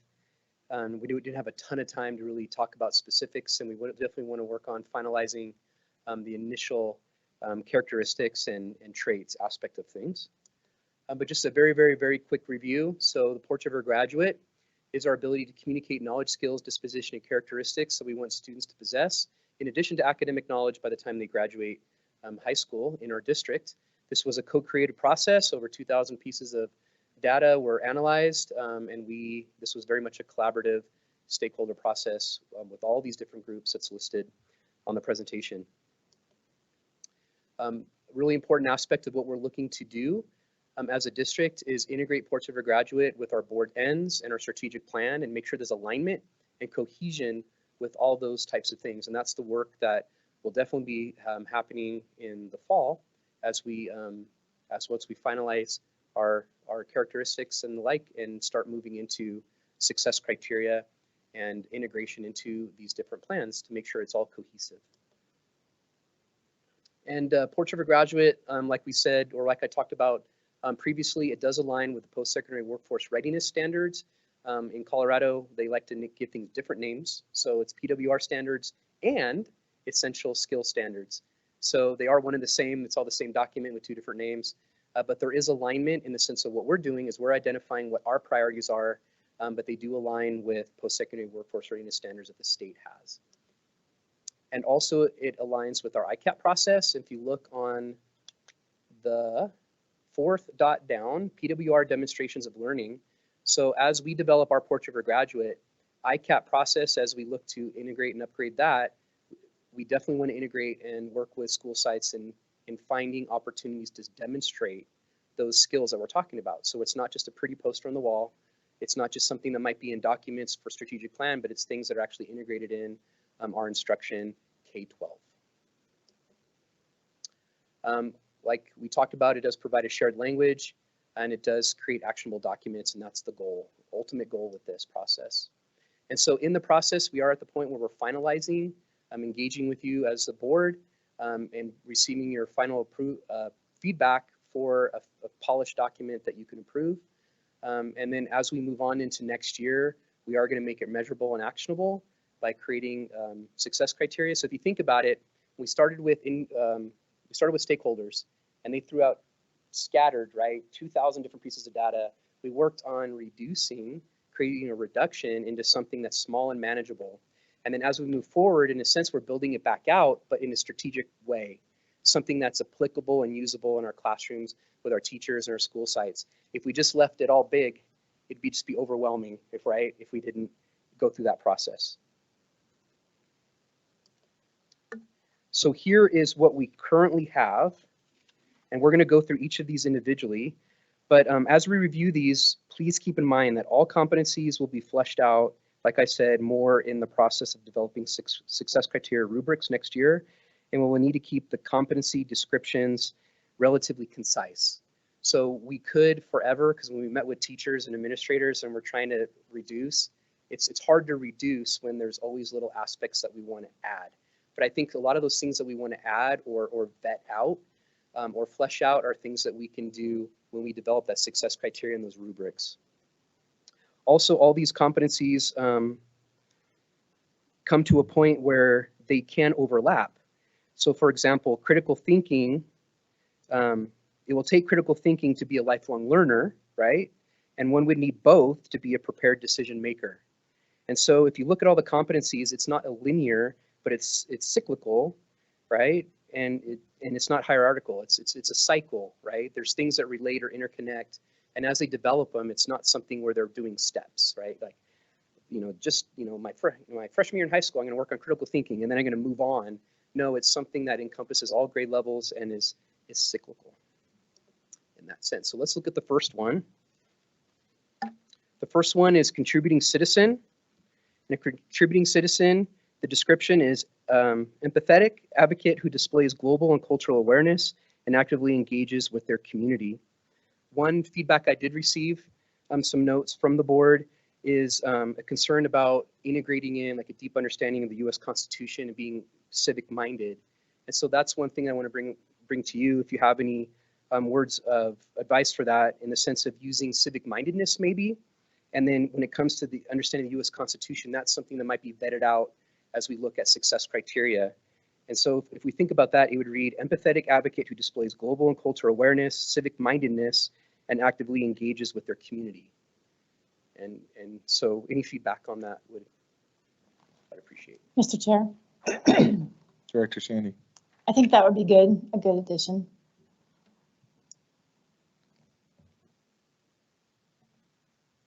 Jamin, I'm sorry, Jamin, and we did discuss this a little bit. I well understand that we're going to delineate all these other specific criteria as we go along, but this one just doesn't quite align with our language in the board ends and even partially the strategic plan. So just throwing this out there if we want to discuss some of these terms, but all students will develop the qualities of character necessary to be exemplary citizens and positive contributors to society. And then maybe we go into those character traits. So anyway, I just, in addition to what you suggested, wanted to throw that out. That's good. We could definitely look at making sure that, because there's certain words that just get used a lot, and especially in different settings where educators might use it differently than in other settings. So we could look at making that connection better. Definitely, I noted it.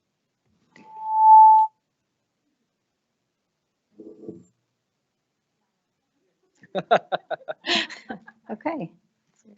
So I went back to this. I've done some of this competency work and the success criteria before, and it's not easy. I went back to the essential skills guidance document that you guys provided, which was super helpful. And the global and cultural awareness and civic engagement are two separate categories. And so I think maybe by combining the two, that's where maybe we got off a little bit. But I think one of the ways I don't want to wordsmith everything, but it's the idea that something would be local, national, and global, right? So you can kind of build that scope of understanding for a student. Like you can actually start right here in your own community as a citizen, well, and in their classroom, right? And grow bigger, right? With their dreams and the ways that they want to become, what did you say? Positive contributors to society at large, locally, nationally, globally. Very good. Also, as an English teacher, can we put periods on? No, just there's no it's a sentence. I'm just like. Yeah, this isn't the final. I like periods. We don't want to talk about commas. I know beforehand, we but could over comma too. It's fine. It's good. I prefer commas. Anything else on this one? Okay, I've noted that, and we'll look at that. The next one is effective communicator, writer, speaker, and listener who clearly communicates ideas in person, in writing, and in a digital world. I know I received feedback in a sense that we really need to emphasize digital communication skills. And that's something that as we vet this out, that's something that would be fleshed out more, because really when it comes to even digital literacy, it can really be compounded out even further. regarding communication in general. So that's something that we plan to do. And I know that in the PWR standards or essential skill standards, it does vet out a lot of these things. And I think that as we look at creating our own document, that will be a component of that. But is there anything else you wanted to add? Okay. Lifelong learner. Whoops, gotta do this too. Lifelong learner. Curiosity seeker who reflects and adapts to new information and gives and receives feedback with a growth mindset. And so some of the feedback we receive is ability to critically assess the credibility, relevance, and bias of information sources. And so what I was thinking potentially, this could be updated to curiosity seeker who objectively analyzes, reflects, and adapts to new information and gives and receives feedback with a growth mindset. Yeah.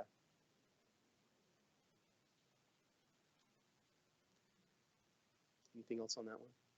Okay. The next one is critical thinker, problem solver who analyzes complex situations and ideas, shows grit and innovation in the face of challenges, and takes calculated risks. And some of the feedback we received is creativity in generating novel solutions and approaches to problems. That idea could really be summed up in the notion, if you really vet out the definition of innovation, right? And as it's currently outlined. And so that is something we could flesh out in success criteria. Good? I would agree with that. Yeah. Okay. Getting close, over halftime. Prepared decision maker, successful individual who takes personal responsibility and makes informed choices for the future based on financial literacy and post-secondary readiness. One point of feedback we received is ethical reasoning and moral considerations in decision making. And so we could add ethical and before informed. And so it would be successful individuals who take personal responsibility and make ethical and informed choices for their future based on financial literacy and post-secondary readiness. As an idea to integrate that in. Director Yanez. I remember when I was reading this one, I don't know what's happening. I remember when I was reading this one, I was thinking, okay, I know mentioning financial literacy and post-secondary readiness is important somewhere in this. It seemed sort of specific to me in this place. Like you want to write like the competencies broad enough for all students. I was conflicted on this one and didn't know if it should just end at successful individuals who take personal responsibility and make ethical and informed choices. I mean, that's also pretty broad. Are you thinking the financial literacy piece might be as a like part of the success Part of the criteria success and not criteria, necessarily the- exactly. Yeah, but when you just say that truncated part of that sentence, that also seems too broad. So now I'm gonna eat my words. Thank you. I agree with Mrs. Yanez, with Director Yanez. I mean, it just strikes you as a little specific. It feels like we're leaving out a whole bunch of decision making in people's broad lives and, Yeah. experiences. So that's something we could look at in the sense of how it's worded. I know that when working with all the different stakeholder groups and getting all the feedback, financial literacy was one that it is. I think I was knocked over the head 20 million times in the sense of being brought up, and also the importance of post-secondary readiness. And all that encompasses, I think it was originally more specific into, college and career readiness, or it was geared toward more those kinds of things, and they wanted to leave some of that in. But we could wordsmith that a bit for the final draft that we bring back. That might encompass more, that it's not limiting to just financial literacy and college and career readiness, but other And I aspects of fully understand that that's what our students are desiring, out of their experience, but just something to think about. I was gonna say, I think to Director Yanez's point, we could probably strike after choices. So once they make those, makes Choices. ethical and informed choices, and then the rest of that can be really summed down into the success criteria. And Jamin, I think if we're considering even removing the second half, maybe we go back to some of those intermediary notes in our work with CEI to go back and capture some of the main ideas that got left out or Definitely. Definitely. Very good. Okay. Let's see. Now we're on to connected individual. self-aware collaborator who values the perspective of others, pursues healthy and productive relationships, and shows self-acceptance. One aspect that was brought up here too was digital literacy and the responsibility of digital behavior. That idea might be better suited under communications, right? Because that encompasses the ability to communicate, not just receiving information, but giving out communication too. But one other thing I wanted to note, I know some people talking to you got kind of hooked up with self-acceptance. And so if we really look at what self-acceptance means, it means acknowledging and accepting all of one's attributes, positive and negative. We don't accept ourselves in all the bad things we do too, but we accept that we might be doing things that could be better, and we accept that in the sense of the ability to work on those weaknesses we may have as an individual, whether they're academic or interpersonal or whatever it might be, or within relationships. So self-acceptance is broader than just, I'm good the way I am and I don't need to change, and knowing, it's like, yeah, we want them to accept the good and that they have value, but also the fact that they accept the fact that there's things that might need to be improved on, because we all have that, right? But anyway, is there anything you want to add here? Director Cons? I'm just struck with this right now. When I see the word connected, it implies service orientation to me. And I feel like that might be missing. It's a great baseline for our desire for our graduates, but to be connected is more than just about self. Yeah.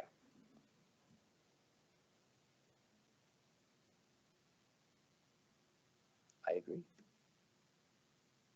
Any other information on this? Director Yanez? Maybe it would help if after self-acceptance, to kind of clarify that a little bit. This is a term I use, but there's probably, I guess instead of growing edges, you could say shows self-acceptance for potential areas of growth or something like that, where we call them growing edges, right? I need to get better there. That's something I'm aware of.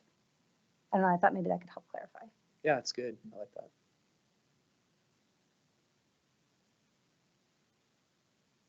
I've been taking notes. Hopefully I could read them tomorrow, but I'm taking them. Director Wilburn? I wonder if shows is the right word there. Shows self-acceptance. Maybe there's a better word, something along the lines of recognize, grows into. I don't know. How do you actually do that? How do you demonstrate self-acceptance to other people? It's almost a little, I don't know if vague is the right word, but I struggle with shows. And when I was reading this, I thought to myself, how do I actually show self-acceptance? I really don't know. I don't have a better suggestion, but I'm not sure how that works. Okay. I agree. It could be, the point isn't to prove that to other people, it's to prove it to yourself, right? Accept yourself. Yeah, so we could look at a different word for that. This might be more concise in the sense of what that actually means. I'm not even sure how you show it to yourself. I mean, I know how you know it. Yeah. But I don't know how you show it to yourself. I don't know, just kind of a vague one. Very good. Any other comments on that one? And that was the last one.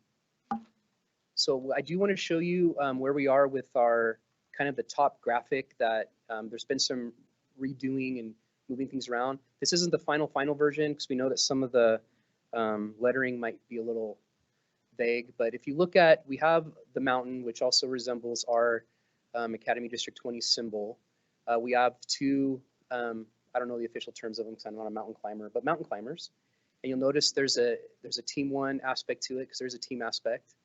And academic excellence is the peak we're all climbing. We want our students to climb. And then you see, like as a circle, the different competencies there that we're looking at. And there's different symbolism within each one that represents different things that are regional, right? We have the Air Force Academy. We have like the Winter Olympics. You see the guy skiing there with the American flag. Aspen trees. We have Garden of the Gods. We have the incline and things of that sort around these different. So it ties in our local area. We also have aspen trees, and we know about their root structures, how they grow together. And that's an important aspect of it as we have preparing students to thrive as kind of the bottom notion, and it all circles together. and kind of gives a good symbolism as we had students and different school sites get together to kind of do some schematics, and these are some of the things that they brought up. So this is kind of the image we're kind of leaning toward, and we might be some tuning on it eventually, but this is kind of what we're looking at. Any One of the comments on this? suggestions on this was to make the actual competencies are kind of faded on here. Yeah. So we'd want to make those lettering a little bit, yeah. Make them pop. Any comments on that? No? I just think it's exciting to see how far we've gotten in the process. And this just makes a lot more sense than when we had it laid out linearly Yeah. previously, so. Well, very good. Well, that's all I have for you, unless there's any more questions at this point. And so I'll make those edits, those changes, and we'll bring back a kind of a final document with some of those suggestions you brought up. Because nothing was too radical. It was just clarity. Thank you. Thank you. All right, next is item D, cyber incidents response timeline. Superintendent Haber. Dr. Shelley Kuzer. Or Mrs. I keep wanting to call you a doctor. I don't know. Just kind of have that look. Good evening, board. So I know in the board write-up, it's kind of a condensed version. I'm taking you back a little bit with some history on kind of how this event started. So this event, it's called a CVE, and this is how Palo Alto kind of categorizes things. And CVE is a common vulnerability and exposure, and that's kind of just terminology how they outline bugs. And so it was CVE 20, 24, 3400. Those are the words or the numbers we'll probably never forget. Also known as, and this sounds a little more, theatrical, but Operation Midnight Eclipse. So everybody has to name these things, right?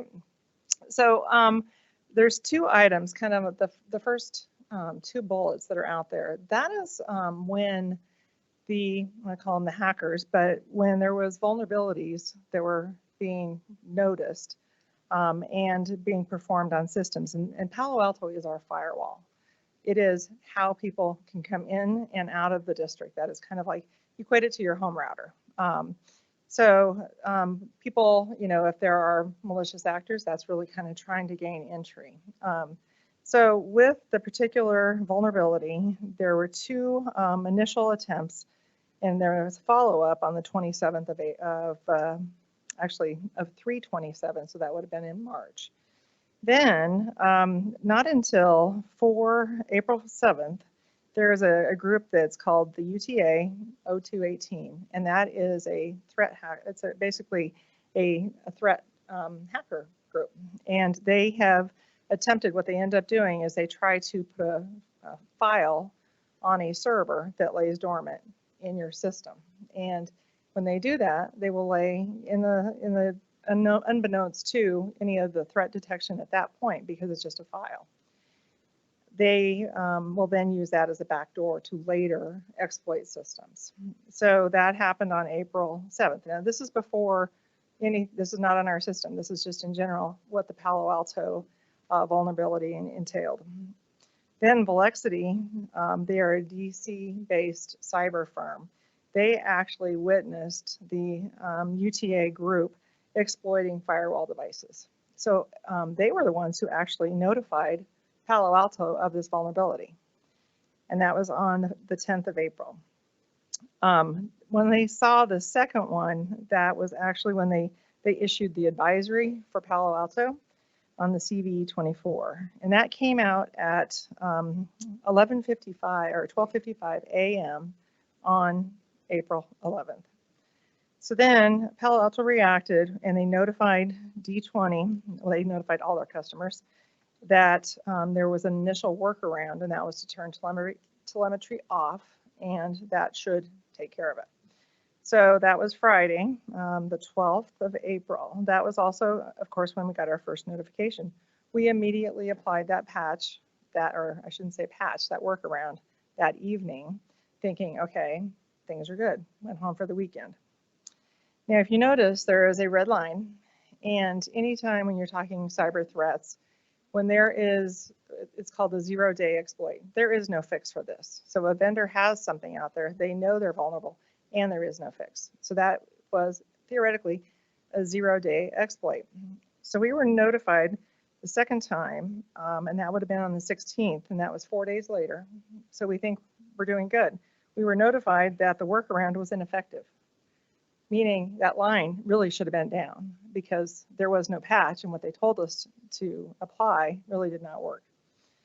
On the 16th, after we updated the patch, we thought, okay, this is a hot fix, we're good. We always had to send what they call files to their tech support center. We had to send files and logs just to verify, and they would scan them to determine was our system exploited. At that point, on the 17th, there was no indication of exploit. So we just continued to monitor at that point. We were at the same time different, it's not related to the actual incident, but we were having issues with our firewall and the data plane, which is the processing power kind of behind the firewall. The CPU would all of a sudden max out and it would crash the firewall. And so we were troubleshooting a completely different incident. So and I want to back up just one thing on that. I didn't put this on the diagram, but on 4/23, we had a tabletop exercise. One thing that was very fortuitous and unbeknownst to what we were going to be experiencing the next day, we went through, and I think it really kind of, it provided a lot of great conversation, and the incident response team is a lot of the members, the department leaders, cabinet members, but more than that. And so it really provided that opportunity. Our partner, Mile High Cyber, they were the ones that conducted the tabletop. So I'm never going to practice anything again for this reason. So going back to the 24th, we were working with Palo Alto on a completely different issue. And they noticed we had to send some log files in, and they actually noticed at that point in time, they came back and said, you have a level 2 exploit. So somewhere in between the 17th and the 25th is when, and it could be too, because vendors are still learning a lot about their own, internal issues. And it could be that the files that they scanned the first time had that exploit, but there was a false positive on that. So what we ended up doing is we went through and we said, okay, we're going to pull together our cyber incident team. And so we were notified at 11 o'clock that day that we had that level 2 exploit. By, well, actually it was 11:30. By 1 o'clock, we had the cyber response team together, putting together communications. And I can't thank the team enough, because that was really key, is getting together, getting the communications together, because we knew that we had to create that air gap and pull the internet offline. That is how you isolate your network. So we worked together, we got the notifications, and at that point in time, it was right after, one after another. Emails were going out, and we actually shut it down by 2 o'clock.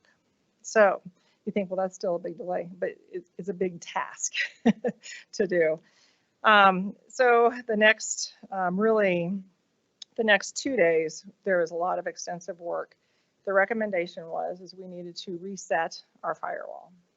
We were having issues with the reset, and this is where Zach's team came in and spent hours and hours doing the same thing. So you think about insanity, you're doing the same thing, you're getting the same results. What else can we be doing? And there was not a bug, they never really alluded to it, but we had to reset the firewall in a completely different way.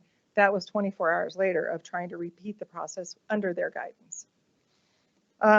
So on the 26th, we were successful on repairing resetting one of the firewalls. We have high availability for redundancy. We're still, working on working through all of that, but we restored the firewall on the 26th, and then the continuation of ensuring everything was set up. There was a lot of follow-up steps that had to be completed, installing certificates on applications so that you make sure that your traffic is encrypted. We had to reissue all brand new certificates. It takes time.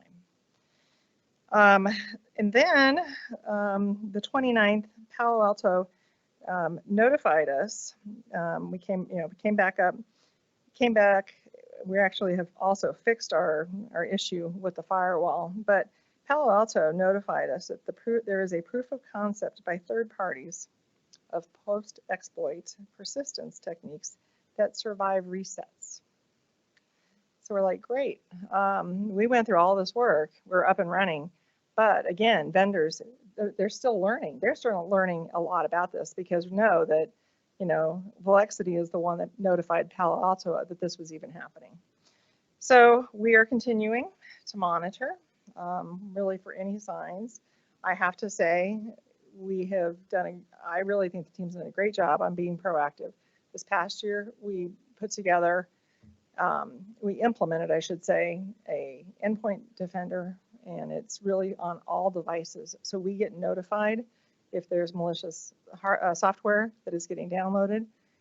We will actually get notified. And sometimes the Microsoft agent will just remove it right away. So it takes action on some of them. We're lucky, to be honest with you on that. The other part too is on May 2nd.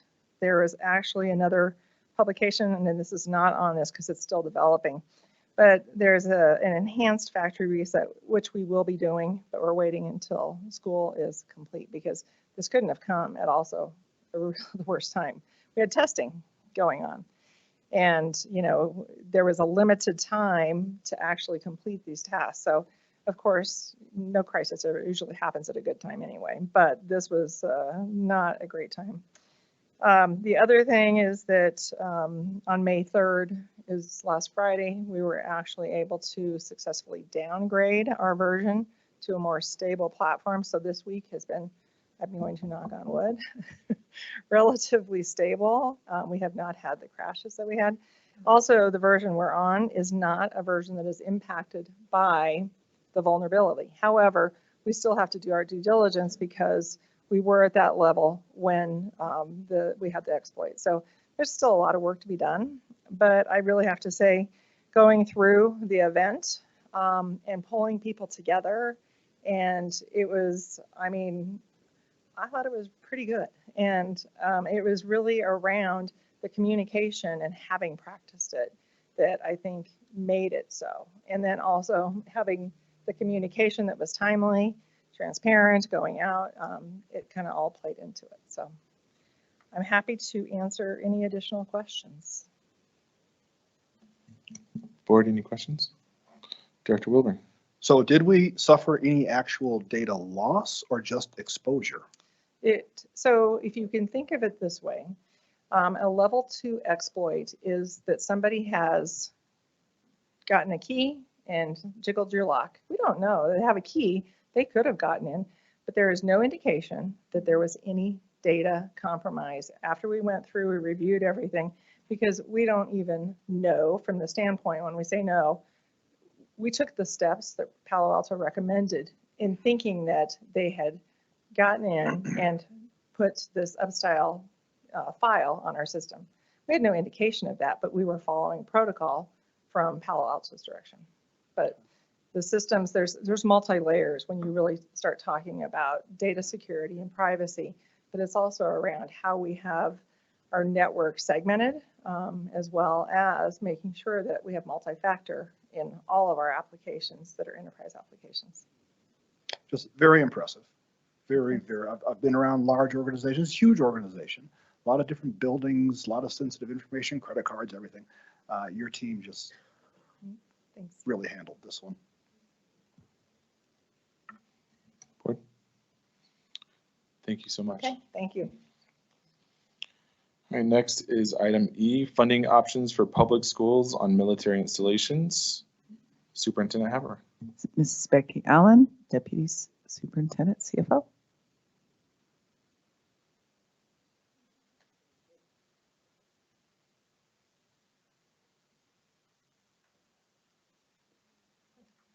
Good evening, and again, kudos to Shelley and your team. You did a fantastic job with that. Pretty amazing. Well, good evening. Thank you so much for giving me some time to talk about the Public Schools on Military Installations program and how to approach funding that. So this is a comprehensive PowerPoint. The first half of it is really about Doug Valley and Air Academy and the changes that we're looking at and the history of the school and some of the needs. I want that out there so the community can see that. I know that you have seen that information. So if you don't mind, I'm going to advance through those slides and move to the funding piece. But our community, certainly I welcome you to take a look at these slides and really see what makes both schools so special. Two of the reasons that the schools are so special are Dan Olson and Adrian Maury, and I'm glad that they're both here this evening. I really appreciate that. So I'm going to advance and just talk about a few things along the way. So the first one is just about how much money would it cost for Doug Valley in terms of this particular project. So just a brief reminder, when we talk about the Public Schools on Military Installations program, that particular program is looking at the full cost of the project, and they are determining, okay, the federal government will pay 80%, and the local school district has to pay 20%. So to have an idea of what that would cost for Doug Valley Elementary School, you can see that it's just under 61 million for the project, 49 million for the federal government, about 12.3 million for the local school district. So we, with your support, have already been saving money for this project. In fact, that reserve already has $9.3 million in there. We really just need, I'm not trying to say 3 million, but we could see the end in sight. And to piggyback off what Chris Garnhart said earlier, Ms. Shandy, you had a question around what happens when you've built all the projects out. We have additional projects, we call them below the line, the Mountain Ridge Cafetorium, the Transportation Center are good examples. When those projects come to conclusion, what I will do is come to you with basically reconciled accounts and say, okay, the projects are closed. We have X dollars left in the board contingency because anything unspent goes right to that board contingency, including the interest income that we're making. So let's say there's $2 million. Most likely, I would be, with the superintendent's support, saying, would you consider moving those $2 million to the Public Schools on Military Installations program? And that would get us that much further. And then whatever delta we have, we would continue to pursue that. What is important to recognize is that there is such a multiplication on what we are able to contribute. For 12.3 million, not only do we get almost 49 million in funding from the government, but if you look at the box at the very bottom, I want to remind you, in deferred maintenance, there's about $27.4 million in projects that need to be tackled. That also gets wiped off the list. So the monetary, if you will, the dollars coming for the building, but also that liability, if you will, that's taken off the books is pretty powerful. Now let's look at this same chart now for Air Academy High School. Now these dollars start to grow exponentially. High school, in terms of also the net zero is a requirement that the federal government has, basically saying that this particular building needs to be self-sufficient for energy. It needs to save enough energy that what it produces, it's zero. It's not using up paying money for additional energy. With that, you can see at the bottom in blue, it's about $239 million. This would also reflect a very comprehensive, cutting edge career wing, just like Mr. Harvey mentioned in the beginning for the work that he's looking at, but in different areas. And so that would all be encompassed into this cost. When you take a look at these numbers, again, we're looking at about 191 million that would come from the government, and about 48, but I would say 49 million is a safe bet to go for our portion. If you take a look at that blue box, do you know what the deferred maintenance is for Air Academy? Just shy of 74 million. So when we think about the yield from a 49 or $47.7 million investment to turn that into over 260 million, it is one of those opportunities that simply does not come around every day. But how do we fund it? We certainly have a plan for Doug Valley, and we hope that the community would see we are truly trying and scrimping to make that work. But to scrimp for the 49 million, that's something that would take time, years.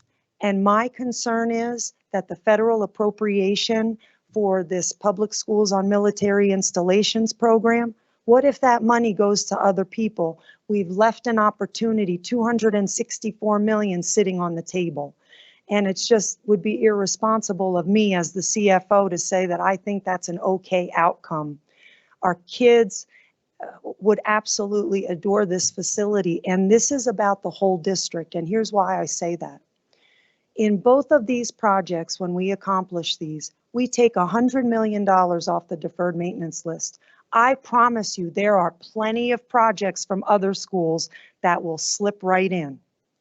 The second thing is that this cutting edge career wing, this career tech wing at Air Academy, that will not only serve students at Air Academy High School, but we have the ability, and we've already looked at transportation operations to say, look, students who are interested in this programming from around the school district, how do we get them there? And we are looking and believe that we can do that. So other students in the district could also benefit from this programming.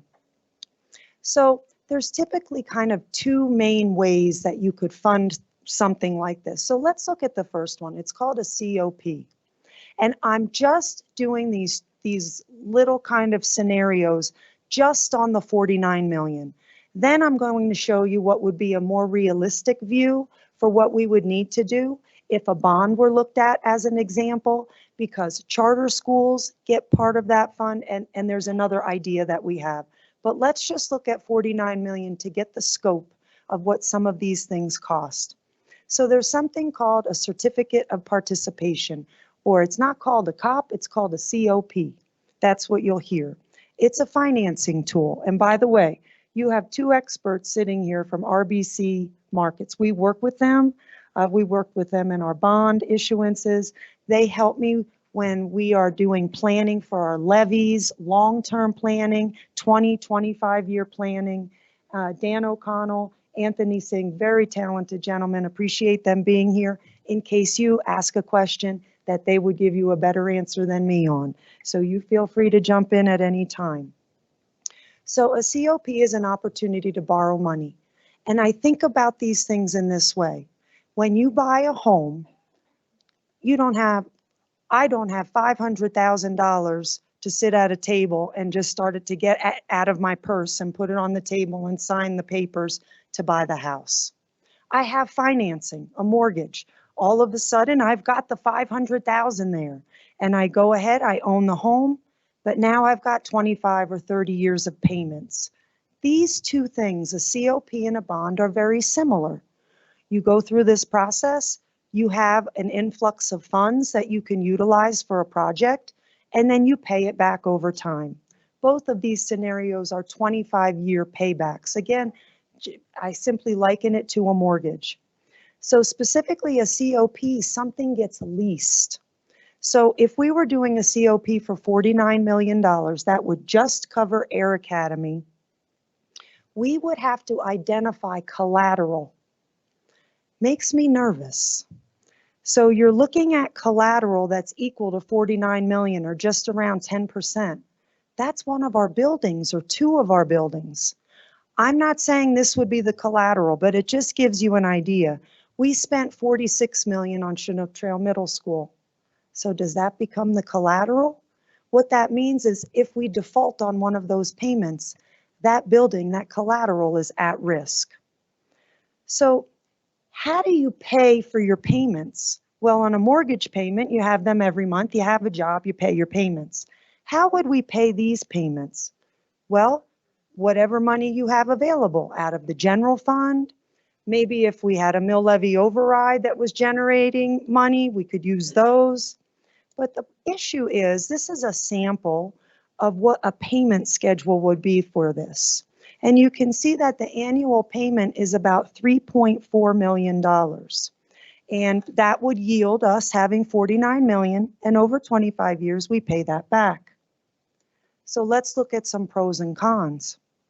A pro, we are finding the money not from our constituents, but from within the district to pay the annual payments. So voter approval is not required. You also could issue a COP at any time. You don't have to wait for an election ballot to happen to determine yes or no. You could do it at any time that the board would approve. But here are the cons, and instead of cons, I'm going to say reality.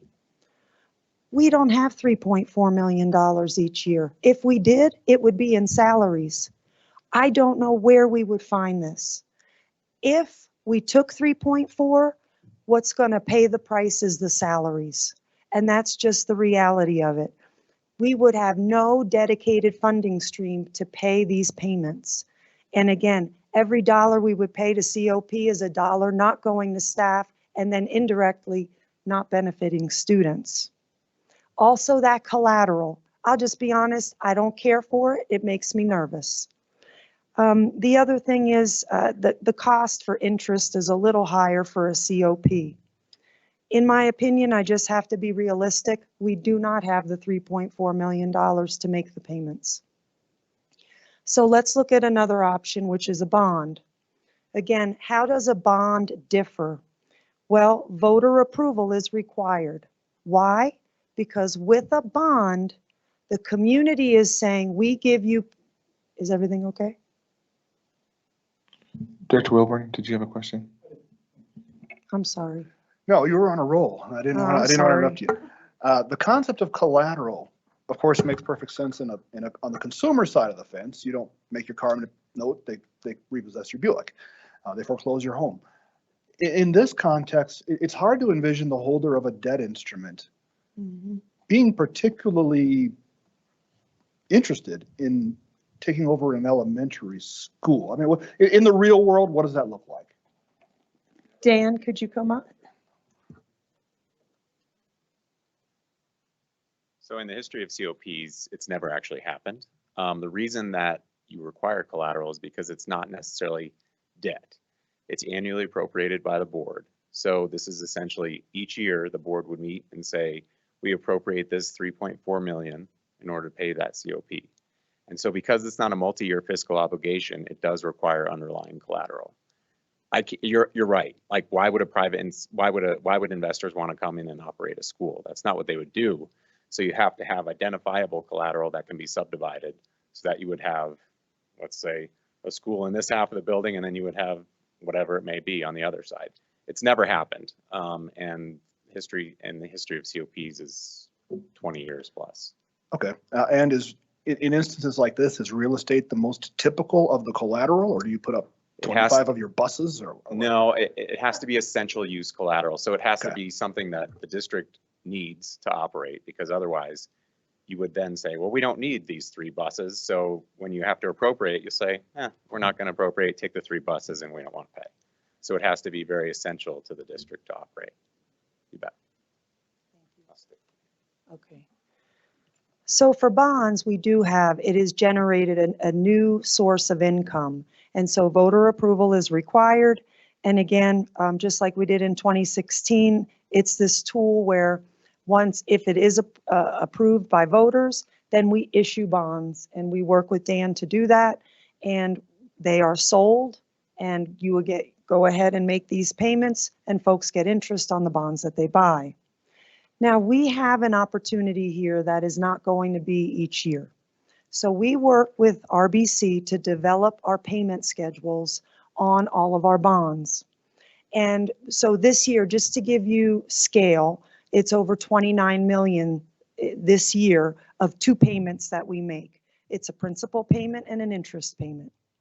What you can see on this chart is that in 2025, we have a step down, and we've talked about this before. The payment is going to decrease by about $9 million, and it'll stay pretty steady and it'll fall again in 2033 by just under $8 million. That gap in there is room. That represents $9 million. Well, for some of the scenarios that you're going to see in a moment, we might need $4 million or $5 million or $3.5 million to pay the bond payment. So even with having approval of the voters to issue new bonds, the levy is still falling. And we are able to put in that bond language the truth without raising taxes. Do our voters give us approval to authorize us to continue to collect within that range? Here is an example of the 49 million in bonds. Now, I just kept it clean so you could kind of compare back to the COP, but in reality, if we were going to have a bond, we'd have to dedicate a portion of that to TCA and New Summit because that's our responsibility and the right thing to do. So the amount would be higher, and you'll see that coming up. Now, I used an assumption here of non-reassessment year 1% increase, reassessment year 5%. This is before the property tax relief was announced on Monday. What I'll show you in a minute or two, I did 0 and 3 because that may drive growth of assessed valuation lower. But what I'd like you to look at, please, is the line that right above the yellow line. It says 2023 assessment year, collection year 2024. That is the levy that you approved in January. If you look all the way out to the right, you see 47.867.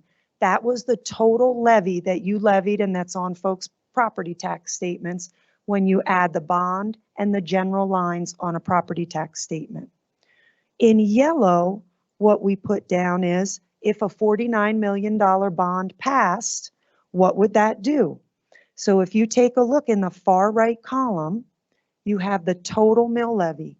See, it would be 45.693. And when you go down that column, what I want you to please notice is it keeps going down. Just to the left of that column, column G, that's the levy that would be going there that's dedicated to this particular bond. That's not added on to H. H encompasses that. So what I'm looking is, I want it down, down, down, down, down, down, and that's what it's doing. So again, pros, we would have a dedicated funding stream for this. Taxes would not be raised. We can say that for a ballot measure in November.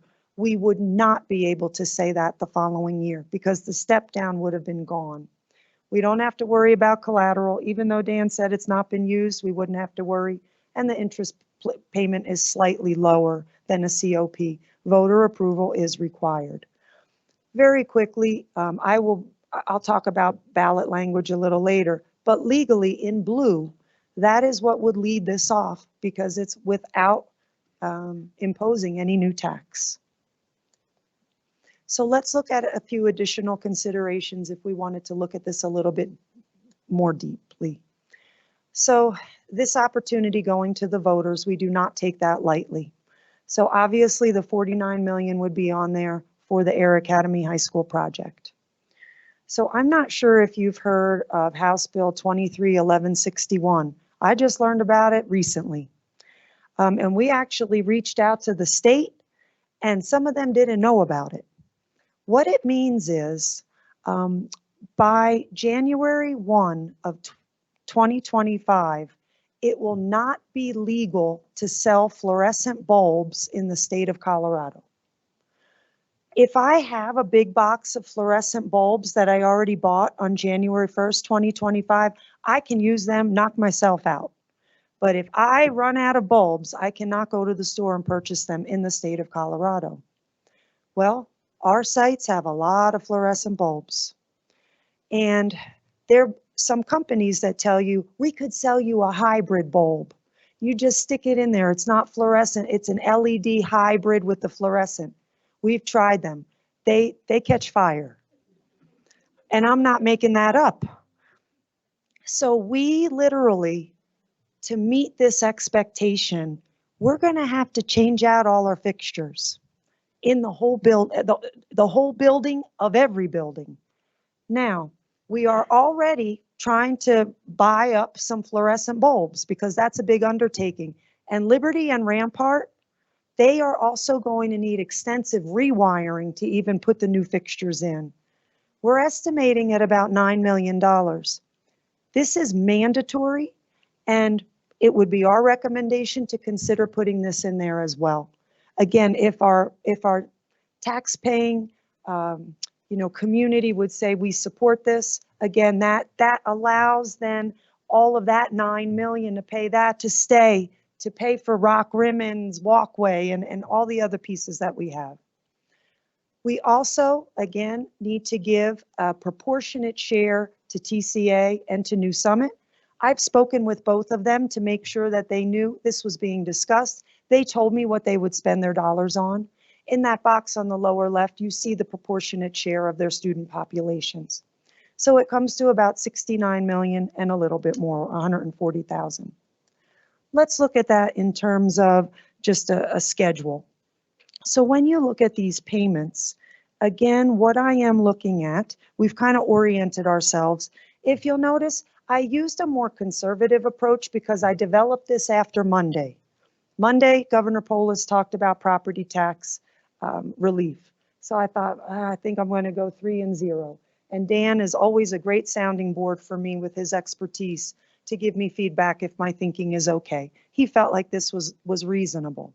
But even with these more conservative numbers, you could see the payments about 4.9 million. But again, I go to the far right column and all I see is 47.867 and I see going down.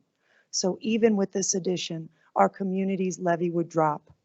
And it's important just to remind ourselves that far right column, the very top, 60.216 is our voter approved cap. We are well below that, and we'd continue to decrease. The question I always get is, what would this, in column G, what does that mean in money? Like the yellow line, 1.762 mils. Becky, I don't know what that means. So if I were to take the new rates, 6.7% residential assessment rate, which is in the new bill that Governor Polis shared on Monday, and I'm going to take a home, I'm going to just use 100,000 of home value. Why? Because the number I'm about to give you, if your home is valued at 500,000, multiply it by 5, right? So if I were to take 100,000, these numbers, this equates to about $11.81, that part, the 1.762. Now, if my home's 500,000, I multiply that by 5 in a year. And again, that's not on addition to H. H is the total final. So what would be the way ahead? Certainly any questions you have, but what this would look like if you had interest, because remember the ballot is November. So if you had interest, the next step would be June 6th to have a study session with the board. We would invite Dan and Anthony back, get your feedback on what the purposes of the bond would be. We could show some different alternate payment schedules so you could see some options, and we'd look at sample ballot language. June 6th, if you wanted to proceed, would be a resolution to consider. And that would basically be giving us authorization to alert the county that we intend to be a part of the coordinated election on November 5th for purpose of a bond. If the decision were to move forward, then during the August meeting, 2 other resolutions would be brought to you. One report, we have an IGA with El Paso County because they run the actual election, and then the board would be required to certify ballot language. What questions do you have for me? Director Cons? Ms. Allen? Yes. When we did the MLO, the Yes. district had to remain neutral Yes. when you were speaking about it publicly. Yes. Do the same rules apply for bonds? Yes. So Becky Allen, our Superintendent Haber, we were very cautious and conservative and careful during the MLO timeframe to give educational information. We would still do the same. When we are using any resources as a district, we would need to remain neutral and simply provide the information. And in our presentations in the MLO, we were sure to put pros and cons, kind of like you Yep. even presented That's tonight, right. Becky. Right. And we would continue. Now, if someone wanted to take a stand, they could start a yes campaign that's separate from the district and perhaps fundraise if they wanted to do mailers or other things. Likewise, if people said, I don't like this, I want to vote no, they could also have an opposition campaign separate from the district, raise money, have no signs, no mailers, those types of things. Thank you. Thank you. Board, any other questions? Director Yanez? I am the luckiest board member because I get to be the liaison for, at least this year, for Air Academy and Doug Valley, and have spent some time over there. I think there's something going on that's just kind of, you can just kind of feel it. So that industry partner piece, along with getting tapped on the shoulder for this program. There's some pretty amazing things on the horizon for both those schools. And I keep going back to the 100 million of deferred maintenance. Every time you speak, I write things down, but I starred this one a lot. Like this is, like I joked one time, I hope you always hear the same thing. Right. Good. Okay. That's good. I like that. You know, as the daughter of a realtor back in the day in Chicago during the 80s, when interest rates were at 13% or something, my dad just only recently at 83 years old was sitting in his easy chair and told me, you know what our collateral always was? The house. And I was like, oh my gosh, I'm really glad I grew up not knowing that. But thank you for your prudent approach to this and exciting things on the horizon. Thank you. And it wouldn't be possible without Superintendent Haber's vision for this work and Adrian and Dan's as well. Their leadership and just foresight into the possibilities here. It really, it's them who've done the work, and Chris Garnhart to put these things together, and Dan and Anthony. So thank you. Board, any other questions? So just to confirm, Ms. Allen, to Ms. Kanz's point, if we were to move forward with this, we would have to be silent kind of after that June 6th once we vote on the resolution with the intent to participate. Yes, and perhaps, you know, if you had interest, you know, you might say, just like with the MLO, we put together an educational presentation. You might say, Becky, please present that to the board one night or something like that. But it would be an educational presentation, a pro and a con. And we just recently brought together some stakeholders. We had all of our West Side principals. We had some parents and community members just to kind of bounce this idea. And I sent the presentation to you ahead of time so you knew that, you know, what the information is that was going to be presented. And we just got really positive feedback. West Side principals are really excited about this idea. I know the community members and parents that were there, they're like, can we start talking about it now?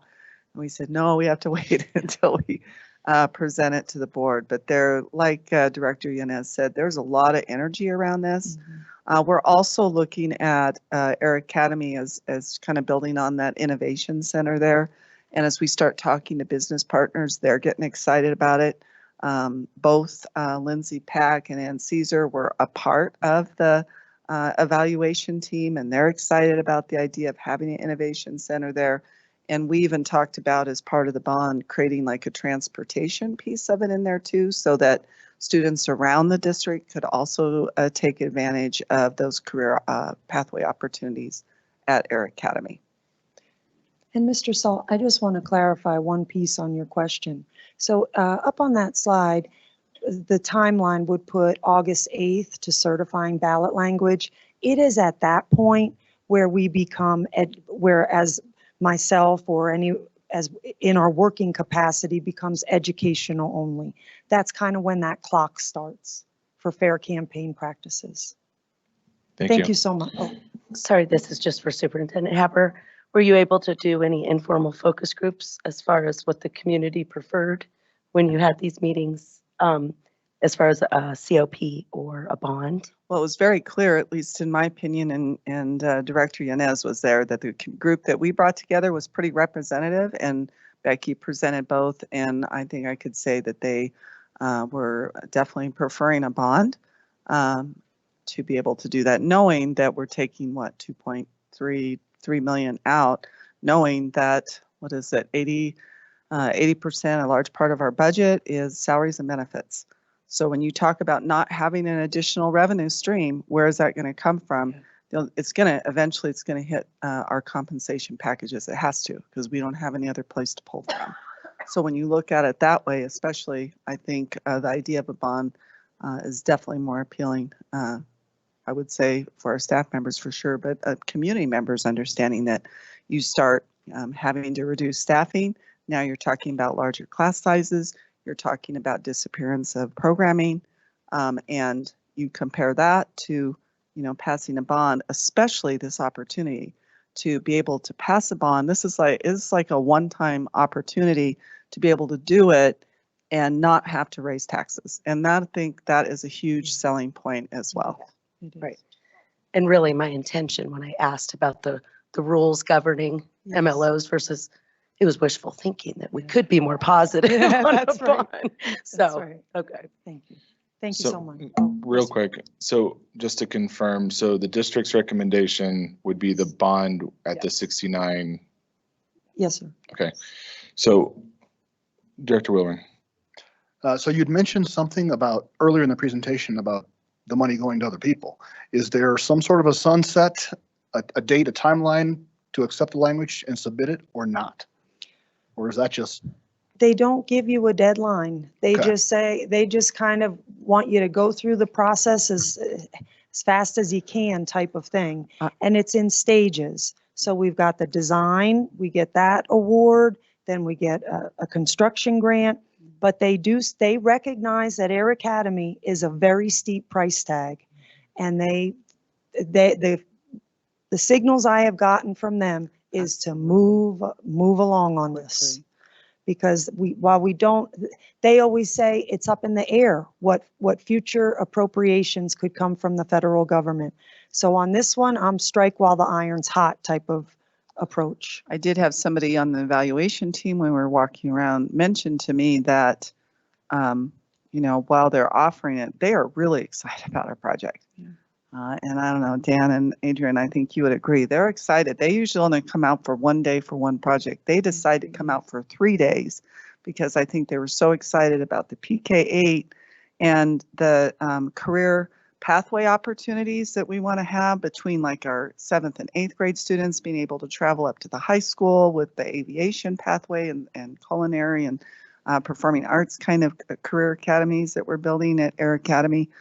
So not only were they excited about it, but I did have one person tell me, you want to be able to act on it as soon as you can after the site visit, because if, frankly, if they don't think you're really going to act on it or do anything with it, they could just start overlooking and just go on to other districts that might, be really ready to act. The other thing, of course, which is obvious, and that is that prices of construction just keep to go up. So the longer we wait on stuff, we're just looking at a higher price tag. And I think they see this as a gem, just a shining light. Just anecdotally, they typically will rebuild or renovate what you have. Here's what I mean by that. Doug Valley is a K-5 school. So we submitted for pre-K, that's new, 8, 6, 7, and 8. They said, no, you can't do that. And we had at first, but we kept working with them and they're thrilled about the PK8. And I think, and they are as thrilled about seeing that extend to the high school. So they see it truly as a shining light and I think as a point of pride that it sits on the academy and that it would serve that service member population so well. Director Wilburn. Are these two options by any means mutually exclusive? So can we begin the process of formulating our bond wording and getting a temperature read of the community, while at the same time walking down the first step or two on the path for the COP? My only concern is I don't know what money I would use to pay the COP off. So that annual payment, like of the 3.4 million, we just don't have those dollars. Here's another advantage as well that they talked about, and that is that, you know, worst case scenario, we go out for a bond. If it doesn't pass, then we could go back to them and say, you know, they could see that we've tried everything to be able to come up with the money. They wouldn't add that much more, but there's a potential they might throw in an extra 4%. They said like 4%, yes. So it wouldn't be a lot, but, you know, it just gives us another option. But that's only if your district tried to go out for a bond, showing that you went full effort to try to get the funding. And if I might have a little more confidence around a COP if it weren't for also the new funding formula that has passed at the state for school finance. That from the run, we have very limited information, but again, it just looks like it's going to be, we're still hoping to get rate of inflation. We don't even know yet if we're going to get that. So I would just be very cautious and concerned about making that commitment. Yeah, the funding formula is something that no one, I mean, brand new. It's a different way of funding schools than what we've seen in the past. And so lots of really good ideas and information, but how that actually gets implemented in the future, we don't really know. We looked through some of the initial stuff as the bill was being introduced, and we got a whole like $27 more per student. That number's gone up a little bit, but it's not significant. And then as Ms. Allen was saying, there's a floor funding model that you'll have. I believe that's the 25-26 year. And so that's the threshold that you won't be able to go under. The question is whether or not there are inflationary increases allowed to that. So if not, 8 years from now, we could still have the 25-26 funding model and not have any additional increases on top of that, which would put us in a really bad spot, especially if we've committed to $3.5 million with the COP without additional funding. So to Ms. Allen's point, there's a lot of angst, I know for me, with the fact that we're making significant changes to the way education is funded in the state, and we have no proof of concept. And so there's a lot of risk here in trying to overcommit without knowing how we'll actually get funded in the future and where that funding source is coming from. I'd also like to say that every time I look at the two of you, you are like glowing with excitement when we talk about this. And I know the energy that we have when we talk about the career academies and the partnerships we're getting over there for Air Academy, it feels like we're getting a lot of really positive energy and momentum towards Air Academy High School with these business partnerships. And so, I mean, it's a really exciting time to see all of this starting to come together. So I think it's really beneficial to do something. So any other questions, board? No, ma'am. Yes, one more. I don't know if it's been mentioned before, but it needs to be repeated. When the team came out and there was that snowstorm and you guys were shuttling around town, people were picking up each other in four-wheel, drive vehicles and all the things. I know that the team that was out was so totally impressed by District 20 and all the people that have put in their heart and soul into preparing the numbers and the slides and all the information. Superintendent Heber, Becky's good. Okay, I was going to go through the thing, but okay. Dan and Adrian and everybody else that worked on this. It has to be said again. They said that this doesn't happen, that this was something really special and unique, and they were completely impressed. So thank you for doing all of that legwork, and let's see what happens. Thank you, Ms. Allen. So, board, does anyone have any concerns with proceeding with the district's recommended course of action? Okay, thank you. Mr. Belcher, how many people have signed up to speak during public comment section 1? There are 4 individuals signed up for section 1. All right, Board welcomes the comments of our community members. Speakers must sign up prior to 1 p.m. via an online form, and they must limit their remarks to 2 minutes or less. In deference to ASD 20 students will be allowed to speak first during the first public comment section. Following any students, speakers who wish to comment on an agenda item will be called in the order of their sign up. We greatly value all comments from the public, but in order to adhere to board policy and accomplish the work already on the agenda, the board will not respond at the meeting. Speakers may offer appreciation for or criticism of school operations and programs as concern them, but are encouraged to exercise their speech rights responsibly, as they are personally responsible for any legal consequences attributable to their comments, including claims for defamation. Please keep in mind that students often attend board meetings. Speakers' remarks, therefore, should be suitable for an audience that includes kindergarten through 12th grade students, including no use of profanities or obscenities. Comments concerning personnel matters should be directed to the superintendent or board president in writing with your signature. Supplemental written materials can be given to the security guards and they will be delivered to the board secretary.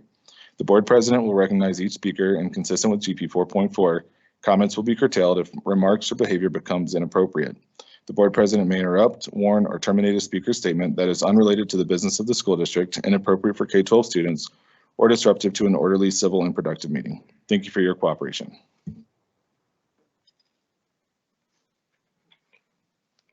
First up to speak is Emily Heinrich, followed by Karen Guevara and Catherine Chukas. Emily, you're up.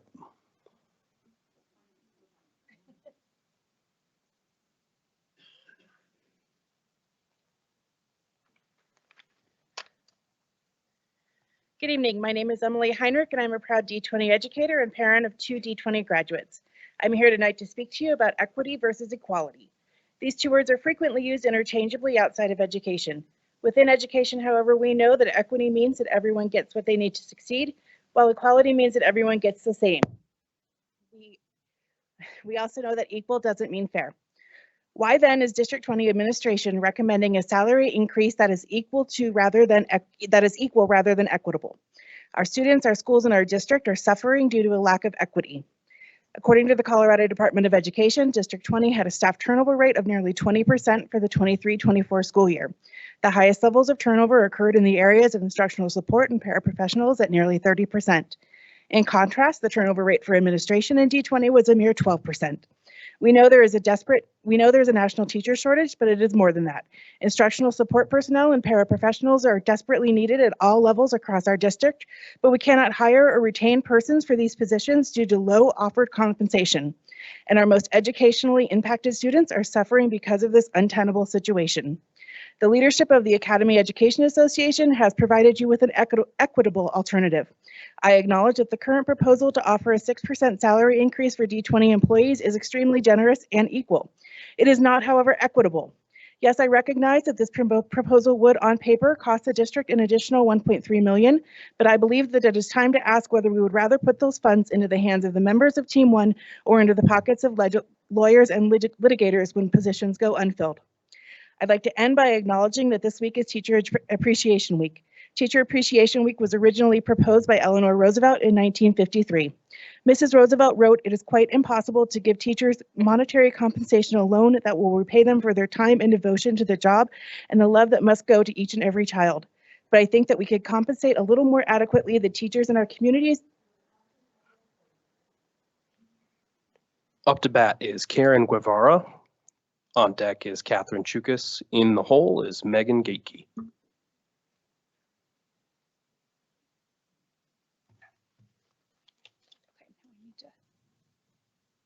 I have a naturally loud voice. Okay.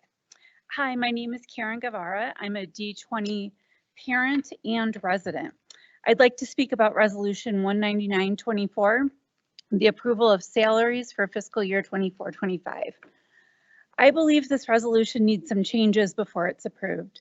While I think all district employees should receive a raise, I don't think the proposal of an across-the-board 6% raise for all positions is fiscally responsible, given the current situation in our district. As this proposed salary increase stands, an administrator making $125,000 a year would receive a pay increase of $7,500, whereas a teacher making $50,000 a year would receive an increase of only $3,000. Does this seem fair? Please consider a flat salary increase of $5,000 instead. The cost to live in Colorado Springs has not increased more for administrators and district leadership than it has for teachers and support staff. It's not difficult to fill D20's higher paying administrative positions, but it is hard to fill the lower paying teaching positions as shown by the number of teacher vacancies and turnover. I believe a salary increase of $5,000 could help D20 retain current teachers and help attract new teachers, new ones. This is Teacher Appreciation Week. Please show our hardworking, dedicated teachers that we appreciate them by giving them a higher, more equitable salary increase. Finally, I hope you continue to respect and trust our highly qualified librarians' ability to determine what books should be in our school libraries. The Hate You Give is an excellent and eye-opening book. I hope you take the time to read it if you haven't already done so. Up to bat is Catherine Chukis, and on deck is Megan Geeky. Hi, my name is Catherine Chukis. I live in the district. I'm an Air Academy parent, the SAC chair, and my animal update is about the mighty birds we call Cadettes and about their girls soccer playoff victory. I know my Saturday is going to be filled with a lot of games up in Douglas County. About item 10E, it's one of the many agenda items tonight about money, and there's a lot of details about it, and you've made some interesting comments and asked some questions about the options. And while I have many thoughts on how to raise $49 million, I'm happy to give them. You need to have public meetings where I will happily share them. But also you as board members have to say something publicly in meetings about why the bond is better than the other alternatives. And you also have to talk to the community about this, especially because there's pockets of the district who won't understand why there are schools needed on military bases and really don't understand the West Side at all. And these pockets are not where I live and not where I recreate and not where I shop, but likely where you live and where you recreate. So please talk about it. And when I consider the details of the COP, my downside about that, no matter what's said about collateral, my downside about this is I really think that part of that collateral is going to be a West Side elementary school. And that's really concerning as well. So again, when it comes to a bond, that's less risky to put in front of the community. As many of you know, I'm an economist, and when I used to teach undergraduates in Chicago, we talk about safer forms of public finance, and that's really what a bond is. Another economic term is COLA, cost of living adjustment. And as you think about the 6% today for salaries, you really may want to think about it being 5.2% across the board as a COLA, being equal to what's going on with inflation. Use that 5.2% for everybody, and then take the excess disproportionately for the staff for a more equitable distribution being suggested by other speakers. Think about it that way. It's economics. Thank you. And Megan Geeky. Hey, I'm a parent of 3 students in D20. I live in D20 and I survived soccer season and I'm here now. All right, so I feel the same about increasing teacher salary. It should be higher than administration. I think all of us can look back on our time in school and we remember all the good teachers we had and the bad teachers. We want to keep all the good teachers. So I'll just move on to my other stuff since Sarah did that. I was at my SAC meeting this morning and they told me that the 5th grade classes could go up to 31 students per class. And I don't know if you guys have visited the classrooms, but that's a lot of kids. Like, that's way too many. I visited my son's class and they had 28 kids and it already felt like a lot. My child's teacher is amazing and manages to do it all with a smile and a sense of humor, but I can't imagine increasing her class size. I don't even think the kids would fit comfortably in the class. It would be a mess with the structure of the desks and the space. And it already felt tight. Like that's a lot of moving bodies, like all those kids. It's too much. Add in the 504s and the IEPs and the personalities and the different languages spoken. How do you expect our classes to be successful? So I would also like you guys to think about classroom sizes. And all right, I guess I still have time. So with the teacher pay, I want you to really think about what the teachers mean to us and how many teachers we're losing and how easy it is for them to travel to other districts to get jobs. And like in my own school, we had a teacher leave at the beginning and they had to keep trying to fill that spot in, and it really hurt that class. And I know some of the parents in that class are going to homeschool next year because they're so worried about the teacher retention, and like those kids did not have a very good year. So I think it should be priority to keep the teachers because they make everything good.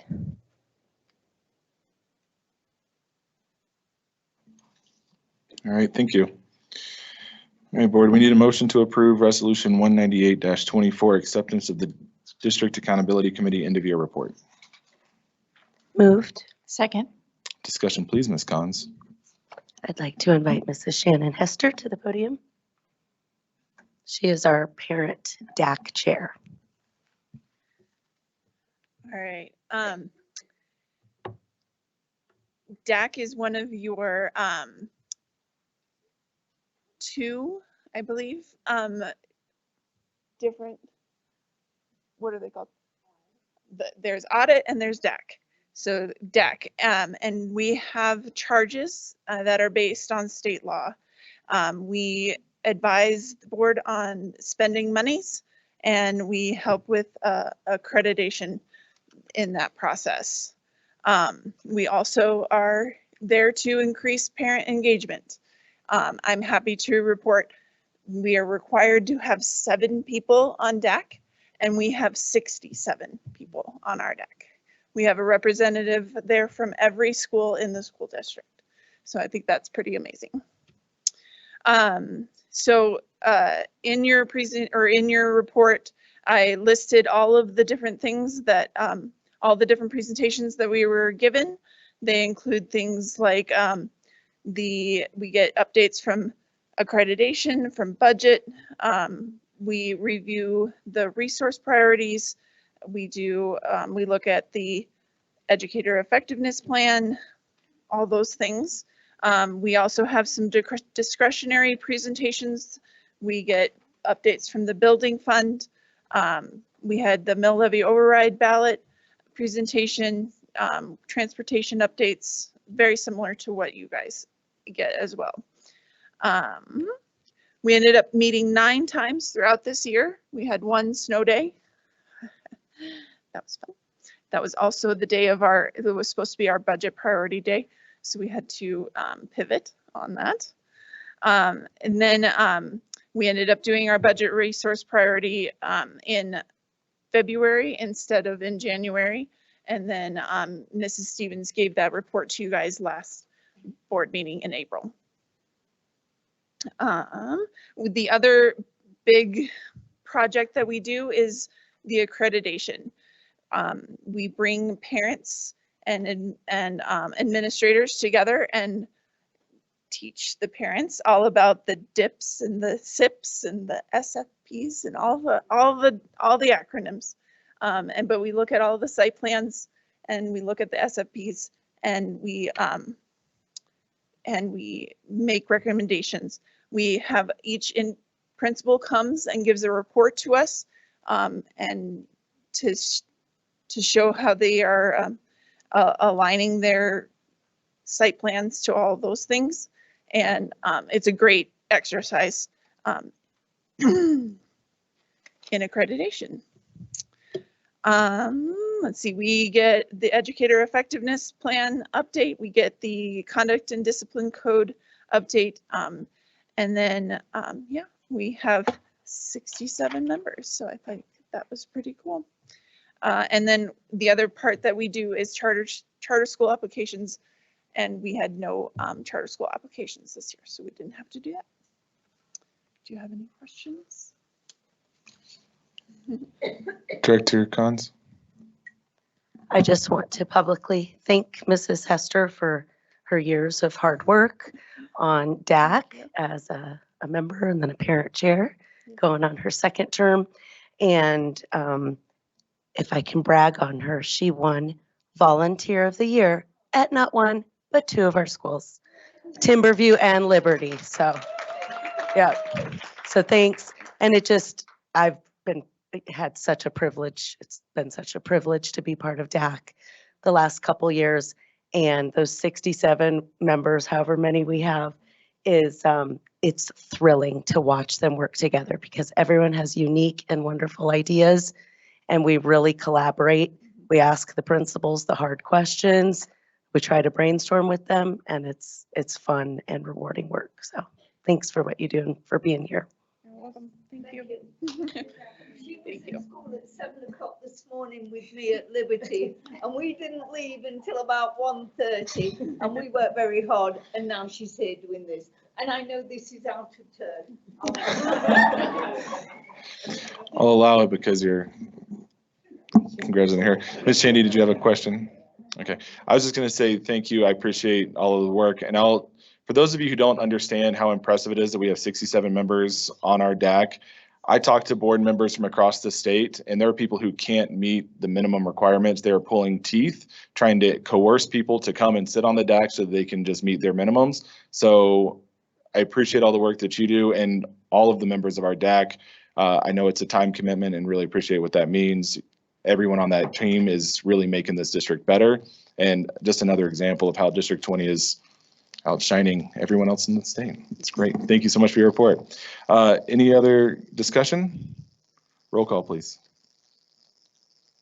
Mrs. Cons? Aye. Mrs. Shandy? Aye. Mr. Wilburn? Aye. Mrs. Janez? Aye. Mr. Salt? Aye. Next is a motion to approve Resolution 199-24, approval of salaries for fiscal year 24-25. Moved. Second. Discussion, please, Superintendent Haber. So this is our recommendation officially from Cabinet and from the superintendent is the 6% across all employee groups. And Becky and Cameron are available to answer any questions that you may have.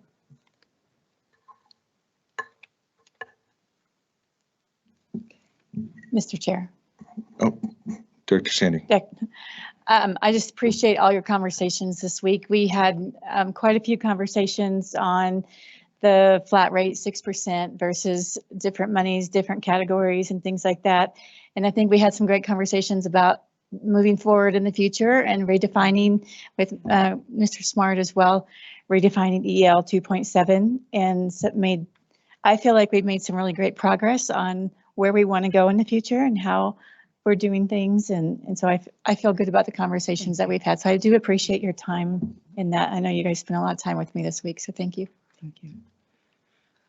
Well, and just as a reminder, we are going to be discussing this at the June 6th at the study session. We are going to be taking another look at the 2.7.3 to see what language the board wants to change, if anything in there, and then that helps direct us on what we need to do next. So I look forward to that too. Great.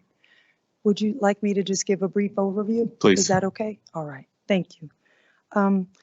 First of all, I just want to thank the teachers who are here. I want to thank the folks that stand up at the podium and advocate for those salaries because we do the same advocacy.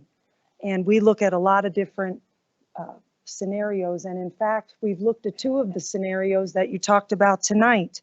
So we are recommending a 6%. And when you look at the salaries and benefits, it comes out to just under $11.9 million. Now, what is important, I want to I've heard about the 5,000 and it was brought up here and it's something we've looked at. To give a $5,000 flat rate to every staff member would cost $7.6 million more than the 11.9. Okay, sorry. So, sure. So I so appreciate, can you hear that? It's okay? There we go. So I so appreciate that because we looked at flat dollar amounts. $5,000 would put us, as I mentioned, about 7.6 million higher than the 11.9. The only flat amount that we could go ahead and afford within that dollar amount was $3,050. And if you look at an average teacher salary in our district is $65,225, that would only be equal to a 4.7% increase. So I only say that to let you know we try to look at every option. There was another one mentioned too about saying, okay, I'm going to make an assumption. It was maybe if you give all staff, start with everybody like with 5.2%. And try to take the extra and move the others up. So we looked at if we moved administrators to 5.1%, I know it's not exactly 5.2, but within our budget, we could only move all other staff to 6.1%. it was because it doesn't make a huge impact. So I just wanted to give you some numbers and let you know that we appreciate the ideas, and I hope that you continue to share those and advocate, because it's critically important. I just want you to know from my heart that we're all there right with you, advocating as hard as we can as well. So this is what we are sharing. We were able to provide something that does meet inflation, which is the 5.2%. We're at 6%. And what this would do with our starting salary is move it to $51,250. Our current is $48,800. One of the statistics that I've just learned recently from Mr. Smart, you know, gosh, everyone has heard this and is probably sick of me saying that we're funded dead last in the state, 178 out of 178. But a statistic that I'm proud of is that this year's starting salary for District 20, $48,800, while it's not where we want to be forever, it was number 27 in the state. So although we were funded dead last, we are putting as many resources as we can into the salaries and benefits. So as you look at this then and you look at the bullet points below, what you see are the other aspects that go along with the salary. Our extra pay is tied to the base salary. So when that increases, the about 5.02% to get up to the $51,250, so does our extra pay. So that's the $438,000 you see. Our health insurance, over the last 2 years, we were able to cut those premiums for staff by 10% each year. Unfortunately, for next year, the district is facing a 7% increase for Kaiser Permanente.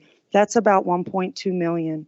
It was very important to us in cabinet, in Superintendent Haber, and I know the board, to really not lose the ground that we've made on our health insurance. So the district is absorbing the 1.2 million. With respect to dental premiums, they also went up 78,000, that we keep that flat for our employees. And then we will continue to have another staff leave buyback in the fall, and that'll cost us about 142,000. I want to be very transparent though on that. That's not coming out of our new dollars. We had built a healthy reserve to fund that staff leave buyback. Those dollars will come from there. So what you can see is the total cost of the compensation package there. Also, just to let you know, it's about 88% of the total cost. Just, I think this pie chart is helpful. Goes to teachers and classified staff. Again, because it's important that there are frontline folks and that they are receiving the bulk of those dollars. Are there any questions for me? So I just want to be clear. There's 2 resolutions this evening. This resolution is only for the salaries. And so this is a decision of yes or no on this salary package. And then, you know, things start to move forward in terms of contracts and things of that nature. There is a second resolution after I share the proposed budget, and that just acknowledges that we have shared a proposed budget. The actual budget does not get presented to you for adoption until June 6th. Any questions for me? Director Cons. I want to reiterate to the community what Ms. Allen, what you said, what Director Shandy alluded to, is that we did have many, many meetings. You know, for me, it's been years in the making of talking about the differentiation between administrator salaries and teacher and classified staff salaries. So I think it's not just on the mind of the public that we heard from. It's on a lot of people's mind to do the right thing. I'm not going to expand on it anymore, but it's very challenging. So we did push back. We all talked about a lot of different options, and just to be transparent, what Director Shandy mentioned is that I think we understand, we're about to vote and we'll see for sure, but I think we understand that the 6% is just above inflationary increase, and we feel like we can live with that I'll speak for myself that I can live with that same percentage this year, as long as, like we've spoken about, looking at other options with flat rates, graduated percentages next year and going forward. So I just want to share that with the community. Director Yanez. There were, sorry, there were a couple statistics that stood out to me during these meetings and the research that we did, but, and one is, Mr. Smart, that beginning teacher pay for this year, so for 23-24 is 27th out of 178 school districts. That is something we can actually celebrate and look at and say, okay, that's great. In addition to that, I remember I would always look up, where are we nationally, right? And so Colorado's generally, I didn't actually look it up right before the meeting, but in and around 39 out of 50 states for teacher pay. So being staying above that state ranking needs to keep happening. And then a statistic I also ran across, or someone told me recently, is that Colorado is also the 11th most expensive state to raise children in. So we've got other work to do outside of education too, on that. It's not probably getting any cheaper. So I also want to recognize that there was a 2% cut across programs, departments at the EAC that equated, I think, in around 500. A little less than 900. yeah, a little less than 500,000 to help with the security officers. Yeah. So, and that those cuts were taken from at the district and not coming out of school budgets and impacting classrooms. So, continuing to work in the right direction. I want to just point some of that out for the community as well. Thank you, Ms. Allen.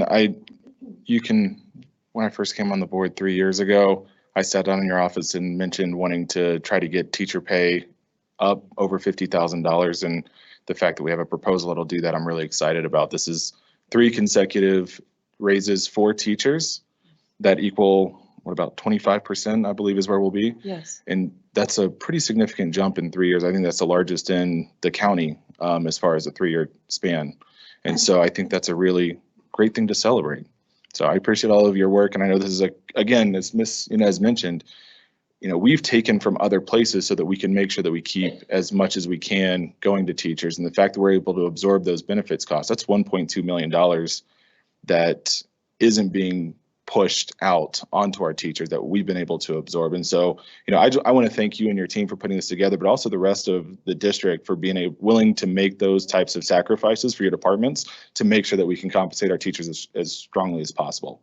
So again, not where we want to be, but we're really on a great trajectory, and I really appreciate all of your work. Any other comments, board? Roll call, please. Mrs. Cons? Aye. Mrs. Shandy? Aye. Mr. Wilburn? Aye. Mrs. Yanez? Aye. Mr. Salt? Aye. Next, we need a motion to approve resolution 200-24, acceptance of proposed budget for 24-25. Moved. Second. Discussion, please, Superintendent Haber. Mrs. Becky Allen, do you have anything you want to share around this? I'll just give a few highlights. So this evening you have before you the proposed budget. So you received that in the PDF. If you ever want a copy of it, I've got one over on my desk as well. So let's just give some highlights about what comprises some of the main components. First of all, you know about the budget process, and June 6th we'll revisit this with a budget hearing and budget consideration of budget adoption. Again, this is satisfying our statutory requirement to present a proposed budget to the board. So let's talk a little bit about resources. We know there are 3 variables critical to our funding: enrollment, what our per pupil revenue will be, and our assessed valuation. So taking a look at this slide, you have really what is our enrollment doing over time. Just to give you a big picture, 1920 was my first year as CFO. I didn't know what COVID was at the beginning. And by March 13th, right, 2020, we were shutting down. So the enrollment for that year can be considered pre-COVID. We were at 26,603. 26,603. We took some dips. Do you know in 22-23, we went back to 26,607. This year, remember I said, looks like a typo. It's 26,607. And you can see here on the right part of the screen what we are projecting for next year. A slight decrease. New Summit, their projection was put in at 0, just remaining flat. They've already said they think they may increase a little bit, but this is the projection we went with. TCA going down by about 60. They are getting less kindergarten students coming in, so they are seeing that trickle in some of their classrooms. And then the non-charters, we're projecting a minus 43. And so overall, it's about, as I said, the minus 103 overall in head count. Now, when you look at funded pupil count, this is different. So if I have 2 students standing here, head count 2. If they're both half-time, funded pupil count 1. Now, what you will see, this is important under 23-24 at the bottom, you see the funded pupil count. CDE averaging was put into place. What does that mean? It means our funded pupil count wasn't that high. They artificially inflated us as a part of averaging. They do this sometimes when a school district has a dip in enrollment. Off to the right, we have our actual projected funded pupil count. I don't want to try to project what CDE is going to give us in averaging. We've tried to work with them to move the Wizard of Oz, out of the way and see behind. We don't know. So conservatively, that's what we have. If we don't have any averaging, that's what we have. If we have some averaging, then we'll certainly true that up at the mid-year budget. Our per pupil revenue is the same I shared with you with our April presentation around revenue assumption. Based upon our per pupil revenue in the mid-year budget, we're up 6.98%, about $702. Our assessed valuation, gosh, we're looking at a 1515 that I mentioned earlier. Maybe it's going to be more like 0303. We don't know yet. We'll true that up at the mid-year. Remember, the biggest implication is the share of local property taxes and state. The bucket size of total program funding is not going to change because of the different AV. It's going to be the share that changes. Here's a look at, in the orange box, if we didn't have a bond. That's not in here. If we did not, it's assuming about a 1% increase in AV, you could see that we have a pretty significant drop in our levy. And if you specifically look at that debt service levy, you can really see that $9 million step down. When you put this all together, we have about 16.9 million in available resource. You'll see in a moment how that is spent in the budget. About 13.3 million of it is from our per pupil revenue, the School Finance Act, for non-charters. Here is a slide that just shows the share between state equalization and property tax. That's the orange and blue sand that fills the bucket. I just thought you might find it interesting, as I did. Our assessed valuation went way up. And remember I said that means the state gets to pay less. Well, last year, the state share was 59.5% and our share was 20.7%. You can see that shift illustrated as, again, the state is the benefactor of those higher assessed valuations. Let's look at expenses. We already talked about salaries. Now, this is a slide that I call, I was a math person, right? I wasn't big on some of the Shakespeare and Macbeth and all that. So I'm going to have to be honest. I had to get the Cliff Notes, okay? Those little yellow books to help me, because that's just not my strength. To me, this sheet is the Cliff Notes for the entire general budget, okay? General fund budget. Let's take a look at it. 16.9 is the new available resource. That's what's outlined in that blue box at the top. What do we have there? We've got our salary costs.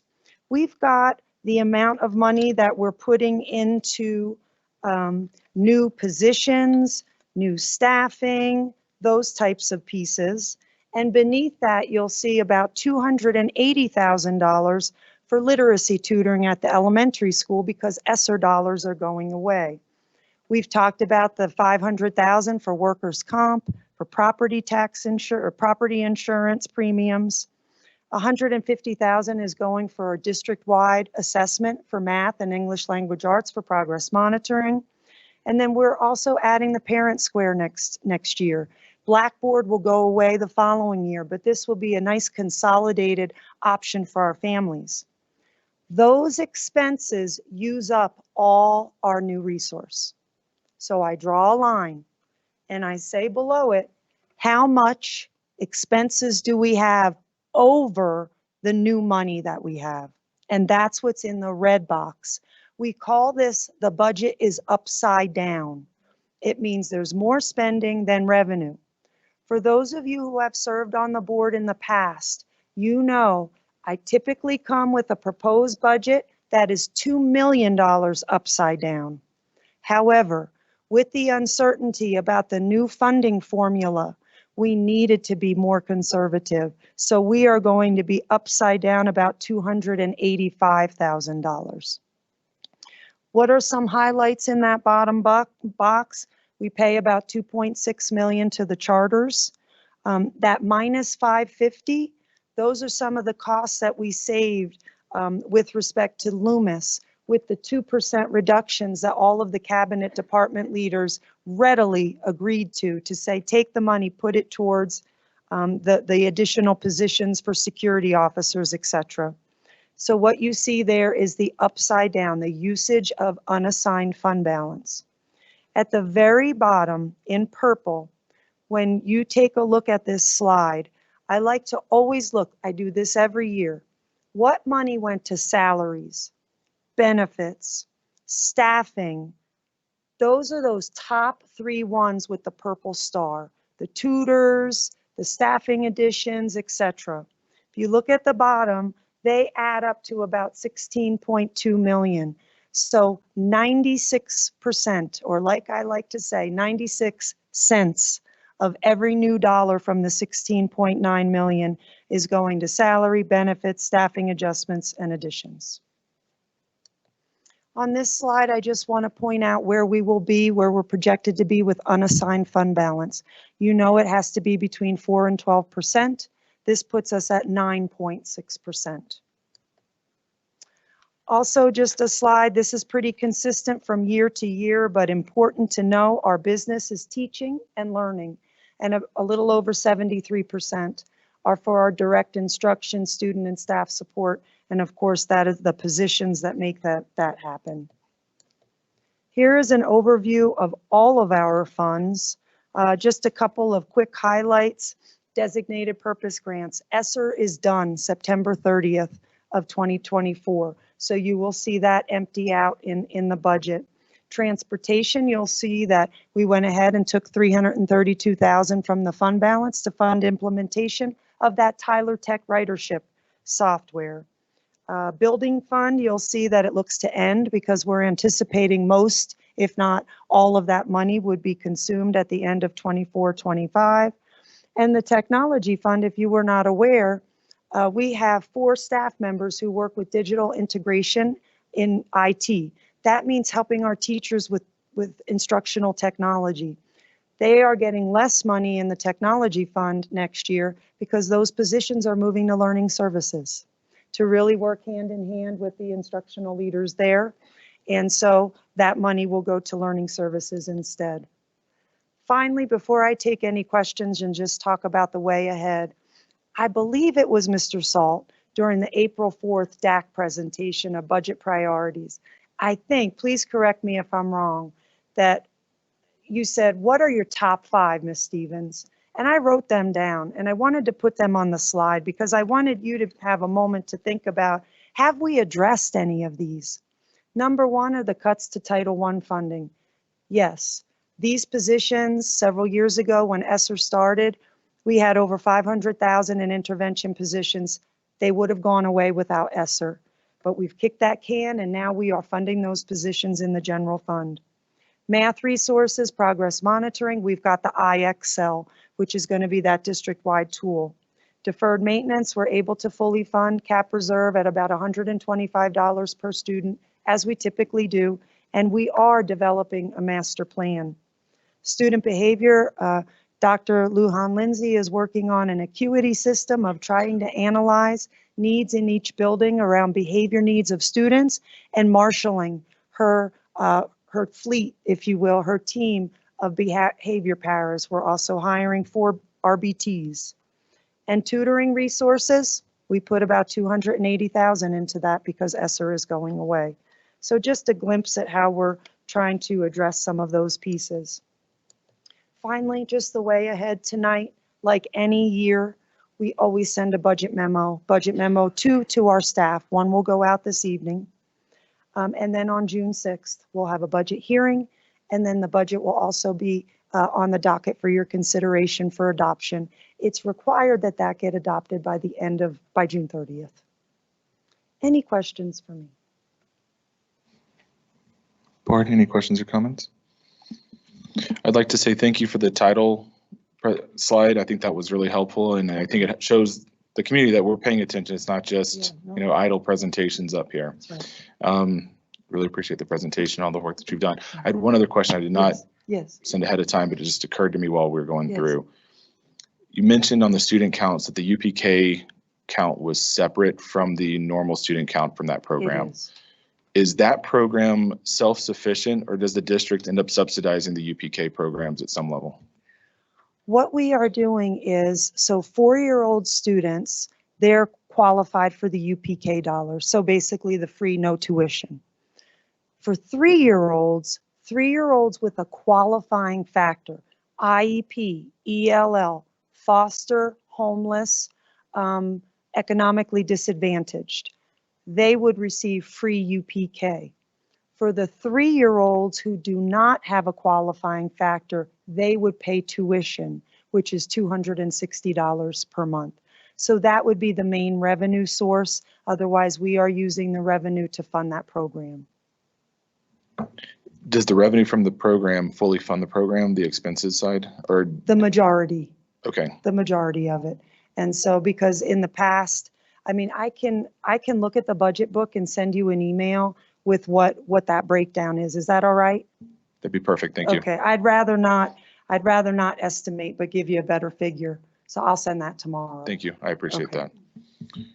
Board, any other questions? Roll call, please.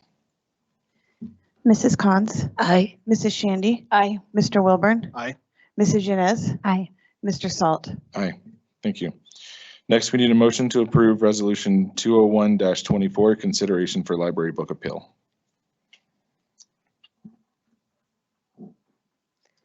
I move that the Board of Education for Academy District 20 does not accept the reconsideration of the book The Hate You Give in the Discovery Canyon Campus Middle School Library and will not hear the appeal. Second. Discussion, please. Director Shandy. This is a 14-year-old plus age book in a middle school library serving 11 to some 14-year-olds. It's not the place for it. A high school is more the place for this book, not a middle school. It could be a great example of us reconsidering policy where this would be an opt-in book for the older kids and not the 11-year-olds. A movie was made of it, and then for it to be PG-13, all of the language had to come out of the movie, but yet we're providing it to 11-year-olds. Director Yanez. I know we mentioned this at our last, when we heard from Tacey on the changes to the policy. So a couple of things. This book challenge went through before any of those changes had gone through, if I remember correctly. Is that right? I've asked, if possible, I think it would be helpful in this process. I've asked Tacey to just talk about the process that was followed during this, and you're right. Okay. The rubric, this has been a great process for us to keep with that continuous improvement, to keep trying to improve that policy.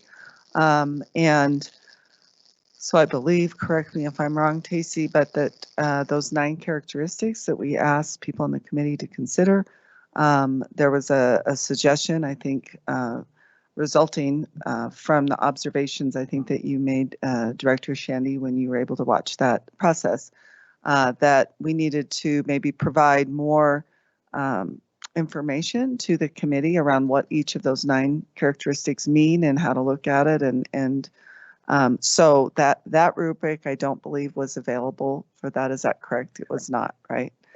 The other change that we've made that are now all in policy, but were not in place when this book went through the process, again, came out of suggestions that different board members have made. And that is the idea of having a continuum, a 1 through 4 continuum, where when somebody applies to be on the committee, we get a sense of where they're at as far as, maybe believing that, all books should, most if not all books should stay on the shelf, to, having really specific reasons for why books should be removed. And so the continuum was also not in place at that time, correct? And then the other change that was requested was to change the word to consider. Remember we said you should consider, the committee members should consider the 9 characteristics. The suggestion was to change that to will use, right? And so that policy change was made recently as well. And all of those things happened before this book went through. So just so you know, we've been listening to feedback from the board and putting those changes in, running it by our legal counsel to ensure that it still supports all the different statutes that are in place around library challenges. So I just wanted to make a point of that. And if I'd like to ask Tacey just to give us a kind of a brief overview of what she observed during this process. You also received all the notes that were taken by individual committee members that went through this process. So you were able to see what the committee members had to say about the book and the different characteristics. And those were all anonymous. Good evening. So as Superintendent Haber said, for a book challenge, I just want to kind of walk through from the beginning what we do ahead of time, what happens in the committee meeting, and then what happens afterwards. So can you hear? Just a little bit closer. I thought it was loud in general. So all of the things that we send out ahead of time to the committee members are copies of both of the policies, so they are clear on both the selection process as well as the reconsideration process. And then we send out the complaint form that the complainant submitted so that all committee members know what the concern for that book is. We also send out ahead of time because prior to a reconsideration, we provide the complainant with why was that book purchased? How, what was the background of that? So if it's available, as you know, many of these books that are in our libraries were probably purchased before the current librarians. And so to have that history, we didn't really have a tight process possibly to be able to say that. But if there is a reason that they know how it was determined, that is provided to them. And then they also are provided with the professional reviews for that book by reputable sources who have reviewed that book, so that the committee members can also see what are the sources out there saying, not Facebook and those kinds of things, but reputable professional reviews. So they receive that ahead of time. And then Carol Bramschreiber, our district librarian, she does a great job of allowing an opportunity to have people, if you're unsure what this committee process is going to look like, although we have it in writing, she will hold a Teams meeting to explain to them the process so they can ask any questions. As Superintendent Haber said, the great part is, having been a part of these reviews last year, we've made a ton of improvements to really tighten our process to make it a little bit more clear for our folks. And so once we have selected the people to be on the committee, and as policy says, we, like for our middle school, we would select not just people from the middle school where the book was challenged, but teachers from across all middle schools so that we have different schools, different grade levels, different contents, and different perspectives, which has been really valuable compared to last year's process. All the staff was from that particular school. This has really provided good insight. In addition to that, we have parents that serve on district committees that volunteer to be a part of this process, and we're thankful for that. Ms. Hester has done that, one of those. And so when we bring folks together at the committee hearing, and you have seen a copy of this, but Carol has put together a really tight structure to help guide us through that process. So we come together at the school and we all introduce ourselves because as I said, we're from different schools. So it's fun that teachers start to see each other and interact across districts as well. And then we outline an agenda for them, like what is tonight's committee hearing going, or afternoon's committee hearing going to look like. We have grounded this in norms, and one of the things that district policy says is that if you want to be on this committee, you have to have read the book in its entirety, both the complainant and the committee members. So they all have to say, yes, we've done that, and that they've also received all of the policies and information ahead of time. And then we have set committee meeting norms where we say that we have to focus on the book, not on individuals. We have to speak for ourselves, not for others. We do not allow video or audio recordings, that minutes will be taken by a non-voting member, and that we provide each speaker 5 minutes to present their individual views after having read the book. We also ground it in our mission and vision about educating all kids and our values in Academy District 20 to make sure we understand that we're serving all kids and that every individual that comes to us has different needs. So we ground ourselves in that. And then we talk about what is the objective at the end of this committee hearing is to make a decision to either keep or remove the book from all middle school libraries or all high school libraries, whatever level it happens to be at. And then as a part of their packet, they get everything that they received in the mail ahead of time, email, and then they also get a list of the 9 criteria for their reference. That was also sent to them ahead of time. And we provide them a note-taking document so that they can, as each member is presenting, take personal notes that will help inform their vote at the end of the actual hearing. So we review those 9 selection criteria. And then at that point, we allow the complainant their 5 minutes, and then we continue on with each member being able to present for 5 minutes. And at that point, we don't have interruptions or questions and answers. We just give them 5 minutes, and we have a timer up on the, we didn't have a timer for this one up visually, but we used a phone, but we've moved to a visual timer so people can, kind of like at board meetings, can see how much time they have. And then after that, we talk about, have we addressed all 9 criteria by the voices in the room? Have we talked about age appropriate? Have we talked about literary value? All of the 9 criteria. And then at that point, we allow them 10 minutes for a question and answer. So if we're in a committee hearing and I say something that maybe Lauren doesn't understand, she can ask me questions. And that is just really to help people understand fully before they get ready to vote. And then we have a ballot, a secret ballot, if you will. Each individual person gets one of these and it's anonymous. They vote, fold it up, and I'm always the one who gets to count the votes. And then we count up the votes and I report those votes out to the committee, what the decision was to either keep or remove. And then at that point, we end our meeting with going back through the minutes. Here's what happened tonight. Here's the final vote, and then we also talk about next steps. So if anyone was not happy with the outcome, we refer them to policy and what that next step can look like. And then to Superintendent Haber's point, since that time, we email all of the minutes and all of the documents that folks have received back out to the complainant and to the committee members so that they have that information when that's over. And then moving forward after that committee meeting, the last hearing that we had, the book challenge, we implemented, we now have a rubric. So those 9 criteria are placed on a rubric, and the rubric explains each of those 9 criteria at more depth, and it also gives them links so they could, if they want to understand literary merit, you can read it here, but you can also go to other links to really inform yourself what that means. And so the last one, all of our folks filled out the rubric, and we were able to see it more clearly, right? They also voted, but they filled this out before they came to the hearing. Questions about the process? Any questions, board?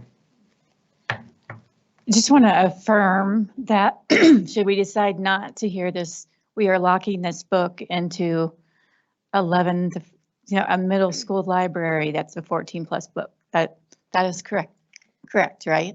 Yes, with the caveat that it's labeled YA, so it is out there to know. And then, excuse me, if you remember, we've done a lot of education for our families around their ability to, help their children decide what's important for them. So if a family doesn't want their child to read that YA book, and those YA books are all clearly labeled in our libraries as designated as YA. And then we provided lots of family choice.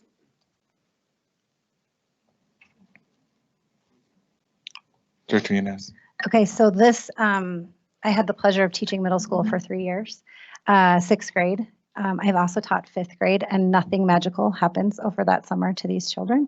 They come back in, the same 5th graders that I just left. So the fact that there's less 14-year-olds, right, in a middle school is always kind of the hang up, because there's such a, well, when publishers rate books YA, you get just that small portion of middle school and all of high school. And then you've got just varying degrees of developmental readiness between 11-year-olds and 14-year-olds. That is very evident. So I usually go to the publisher's recommendation because they have the most skin in the game, right? So they want to sell the most books. And this book is the publisher's recommendation is 14. I think this is a great opportunity for us as a board to talk about that opt-in policy for YA books. So whereas the default now is an opt-out, starting to talk about, and I know we've mentioned it before, the opt-in, still supporting all parents' rights. You might not like what's in the book, but we're here for all parents and all kids. So just like movies, my daughter, when, if going to a sleepover and there was a movie being shown, what rating is it? Some families will say yes, and some families say no. So I think when we're talking about a book that a publisher is actually recommending 14 for, and it's in a middle school, the safest, like we have to do what's the safest route for all kids and for all parents. I would just like to open up that for conversation if versus doing the 476 years of book challenges that I mentioned the last time we did one of these. And Lauren, to that point, one of the things that I've asked Carol to prepare for us is she's actually diving into the data around how old our kids are in middle school, and lots of different data points that she's going to be bringing to our June 6th work session, because to your point, there are fewer kids who are 14, but by the time the end of 8th grade year, we have quite a few kids who are 14 when you actually look at that. And then to your point about the idea of just developmentally ready, that came up, and I think Ms. Shandy would concur that at that meeting, a lot of the committee members talked about age is one thing, but there's also this consideration of developmentally appropriate and also your life and what you've lived, right? Some kids have lived what's in the Hate U Give, if you will, at a much earlier age, and that book is totally okay for them and they get it and they can connect to it, but some kids haven't. So we've talked about that whole idea of age appropriate versus developmentally and maturity, and there's a huge span in middle school. That's what we struggle with. You're right, middle school is a hang up. To that point, that's where I appreciate a balance that we could maintain of having, retaining these books in our libraries that have been brought up, while protecting those who are too young to have access to it without an opt-in. So it's completely giving the power to the parents. for going in. We've seen it's a pretty quick process to go in and be able to opt in with a book they know their child is ready for. So I do continue, like you all have said, I appreciate if we would continue the conversation of looking at opt-in policies for young adult books in middle school libraries. Absolutely. And just as a reminder, board, we will be, we have at least an hour slated right now, but we can always move our subjects around for our June 6th retreat, but we do have that on the agenda to talk more about that. So I can take that suggestion of the opt-in and, you know, kind of run it by our legal counsel and kind of check into that and then get an answer from them. And then I can send that to you as far as, you know, just making sure that something like that would meet statute requirements. But certainly consider it for sure. Yes, sir. Director Wilburn. I think that moving to something more on the lines of an opt-in certainly makes sense, but to Mrs. Shandy's original point, providing books that are 14 plus to an audience largely 14 minus is bordering on irresponsible in some respects. But I always go back to my original comment at the original book hearing that we're simply voting right now whether or not to give the constituent their day in court. And I will always vote for that, no matter what the book is. If a constituent, if a parent is that concerned and has jumped through the flaming hoops necessary to get to this level, I believe it's our responsibility to give them their day in court and give them a vote one way or the other. So my vote's not going to change, and that's the reason why.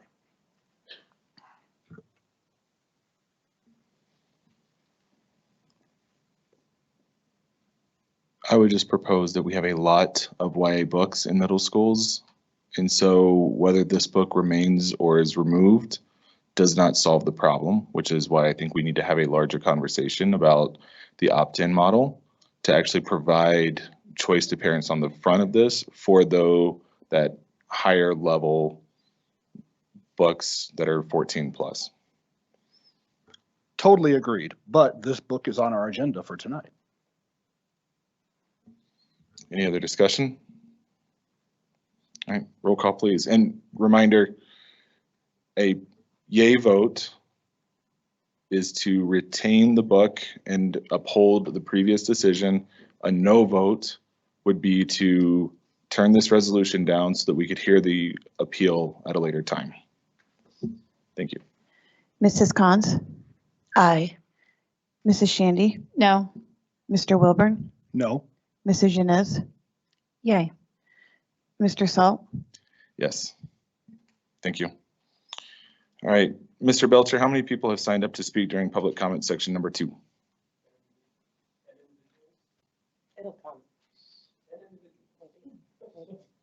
Keep practicing. 10 individuals. Whoa. The light was on, I promise. Got it. Thank you, sir. All right. We'll take a 3-minute recess, then we'll jump into public comment when we return.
I won't get too close this time. Sounds good. All right, ladies and gentlemen, if we can come back to order, we will continue with our meeting.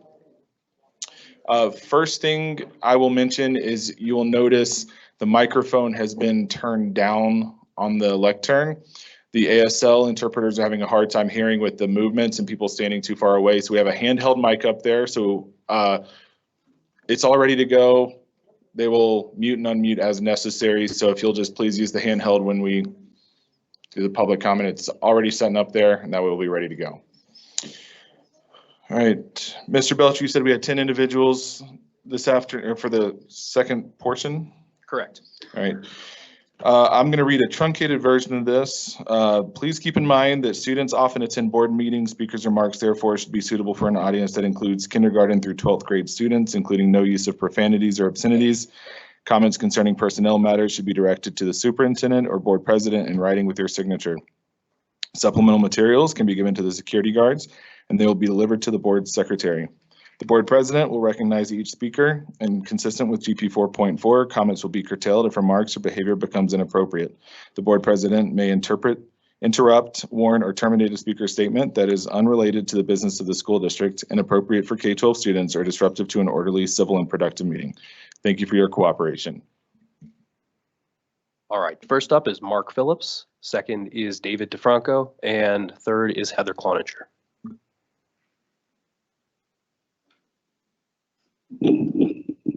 All right, thank you. My name is Mark Phillips. I'm a D20 resident for the last 17 years, have 4 D20 students. My wife is a full-time employee at Timberview Middle School, and I'm here to talk to you about boys volleyball and the expansion of the program within our district. Hopefully you all received an email at our last board meeting, but I wanted to come and speak to you because it's something I'm very passionate about. I'm not sure if all of you know, the first year that boys volleyball was sanctioned in Colorado, D20 chose not to have a team. Therefore, the boys from our school district had to find other places to play. They had success and enjoyed their time, but they had to drive, and that put an undue burden on many of those families. As boys volleyball has grown within the state, we've gone from 33 to 50 to now 71 teams throughout the state, and yet we still have only one team here. The 3 years that District 20 has had a team, we've had over 80 boys try out for only 36 spots, so cutting more than half of the individuals that are wanting to try. That's not to mention those that aren't showing up because they know they're not going to have an opportunity because of the success we've had. Speaking of the success, our varsity team over the last 3 years has had a record of 75-3, has won 2 state championships, and has had multiple all-state players. Our JV team in the last 3 years has been 44-2 overall as well. So there's an obvious need to divide into 2 programs from a competitiveness standpoint with other schools, as well as an opportunity to let some of these boys play. I understand there's budgetary challenges within the district. There's also Title IX challenges. I know there's solutions for that. If there's a will, when there's a will, there's a way. One suggestion I have, because I always like to bring a solution, is to remove one of the 4 hockey programs that potentially is being overutilized, where there's not as many players participating, and that would allow us to add a boys volleyball program. Now, I don't have enough time, but there's countless stories of people that have been affected by this individually, and I'd like you to consider this option. All right, up to bat, David DeFranco. On deck is Heather Cloninger, and in the hole is Beth Hodgson. Dry. Good evening. My name is David DeFranco. I'm a graduate of Rampart High School. My wife and I have 2 kids currently at Rampart High School, and I'm here to talk about sex ed again. The district currently brings in an outside vendor called Education for a Lifetime. Education for a Lifetime is an outreach of the anti-abortion group Life Network. The sex education provided to our children is abstinence-based. You talk about book banning, you talk about we're here for all parents. You say power to parents. I am asking this board to please consider offering an additional sex ed option to our children, an evidence-based sex ed.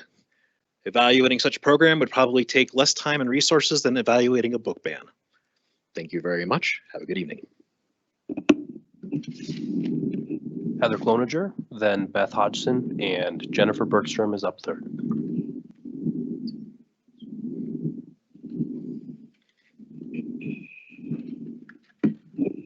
Good evening. I continue to be heartbroken to see how people I've known and trusted in this district leadership, district leadership have turned out to be leading out of fear and silent bullying. Fear of this board and the threats they made in conversations during their campaign have been part of the situation with lower turnout for DAC and parent sounding board being almost non-existent. In the district that has thrived in making connections and building relationships, it's sad to see how many of our staff will be leaving at the end of this school year. They'll be missed, and the relationships they've built with their students will be felt by those left behind. I've heard that our beloved High Trails is going away. It makes me sad. It makes a lot of people sad because this is something that our 6th graders look forward to as they enter middle school. You speak of a portrait of a graduate. How do you think those start? With leadership programs like this. Lastly, on October 4th, I sat in a student-led forum where you, Derek, read graphic sexual content to a room full of students, some as young as 8 years old. I watched as parents shuttled their children away from your voice. As you ended your salacious rant, we were given a short break. And if you remember, I came up to you and said, I thought that was completely inappropriate. I thought you showed poor judgment and that you then took away all of the parents' rights that were in that room. You've recently put a cease and desist on one of your constituents. I find it funny that you're doing that to her because she has defamed you when you did that, and that's how you got in that seat right there to me and Will Temby. So it is absolutely hypocrisy. Up for comment is Beth Hodgson. On deck is Jennifer Bergstrom, and in the hole is Catherine Gale. Hello, my name is Beth Hodgson, parent of a D20 student and now resident of D20. Last week I had surgery. A couple of days later, I was talking to one of my teacher friends who said she found out that D20 opted out of the Colorado Family Plus. Colorado Family and Medical Leave was voted on by the citizens of Colorado. It passed at the state level with 58% of the vote and in El Paso County with 52% of the vote. Our citizens, including our staff, wanted this. This program provides a percentage of an employee's pay for up to 12 weeks in a rolling year. It covers paid maternity and baby bonding time, time off for your own major medical condition, and time off to care for a family member while they're unable to care for themselves. D20 opted out because they offer short-term disability. Short-term disability does not offer pay for a full 12-week maternity leave, baby bonding time for non-birthing parents, or time off to care for a loved one. All of our staff members have to take those leaves through FMLA, unpaid, or at least partially unpaid. I do recognize there's a cost to this program with half paid by the employee and half by the employer. The biggest issue with opting out is this topic does not get revisited until 2031, 8 years after the choice to opt out was made. The decision to opt out was not widely socialized with staff having input. If our goal is retention so our children can continue to excel in our schools and receive the highest standards of education, then we should be offering a prime benefits package. Opting out of a state level program will add to our difficulties attracting and retaining the best staff. When our daughter was diagnosed with type 1 diabetes at 2 years old, I was privileged enough to be able to take 6 weeks off unpaid so that I could check her blood sugar 10 times a day and give her insulin shots 5 times a day while we settled into our new normal. I'm so glad that in 2024 in our state, when another family is faced with this type of difficult diagnosis, they won't have to make an impossible choice to care for their loved one or continue to go to work to make ends meet. I wish our staff had that same luxury. Up for comment is Jennifer Bergstrom. Catherine Gale is next, and Rob Rogers is after Catherine.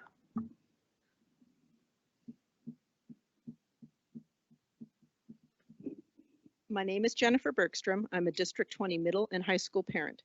Colorado sunshine laws exist to ensure transparency, to uphold the public's right to be fully aware of governmental agency activities. 2 months ago, I put in a CORA request for the superintendent's electronic work calendar. I feel this request has been mishandled, leaving me no alternative but to address this issue publicly tonight. This has absolutely nothing personal against Superintendent Haberer. This is the public's right to know how our superintendent is spending her time at work. I believe that this request was illegally denied. The district has acknowledged, quote, that the nature of the information within the superintendent's calendar may not align with the specific types of personal demographic information typically associated with personnel files. However, our position is also informed by a broader interpretation of privacy considerations and the administrative discretion afforded to public entities in managing access to records that could reveal sensitive or confidential aspects of their operations. The broader interpretation is not in line with the law. CORA guidelines mandate that the default position is one of openness, releasing information, and with any exception to be narrowly construed. I informed the district of my potential intent to file a lawsuit regarding this denial. Per statute, the district's record custodian was supposed to arrange a meeting with me within 14 days to determine if the dispute could be resolved without filing in the district court. A month later, I still have not received a response. Let me be crystal clear. I don't want to file a lawsuit. I think that would be a waste of resources. But the refusal to release the calendar leads me to wonder what is being hidden. Why are you inviting litigation? We trust our children with you guys every single day. I expect the district to uphold transparency laws. Up for comment is Catherine Gale. Up next is Rob Rogers, and in the hole is Brett Dayberry. I'm Catherine Gale, and today's legal lesson will have to follow on the portrait of a graduate and the character. It has to do with personal awareness and accepting personal responsibility for one's actions. First, I'd like to define integrity. Integrity is the quality of being honest and having strong moral principles. Then I'd like to quote Ted Lasso. I don't recommend watching it if you are upset by F-bombs because they're very prevalent in British culture. Every day is a chance to be better than we were the day before. Ted Lasso. I also find it interesting that part of your portrait of a graduate is understanding the Constitution and promoting civic responsibility. Daily, or every board meeting that I'm able to come, I give you lessons on the First Amendment. And President Salt's misguided attempt to chill public comment with the threat of defamation lawsuits. And I've said repeatedly that when you're speaking about a public figure, that would include board members, the only way a defamation suit can be brought is if you said something that is knowingly false. And truth, even for private citizens, is the ultimate defense. I'd like to tell you about the Colorado SLAPP law, which is to enforce this behavior.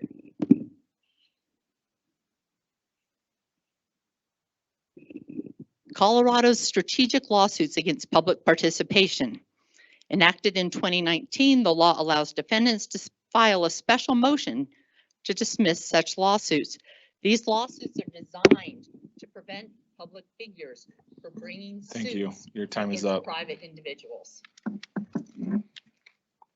Our next commenter is Rob Rogers, followed by Brett Dayberry and Tim Hoffman after that.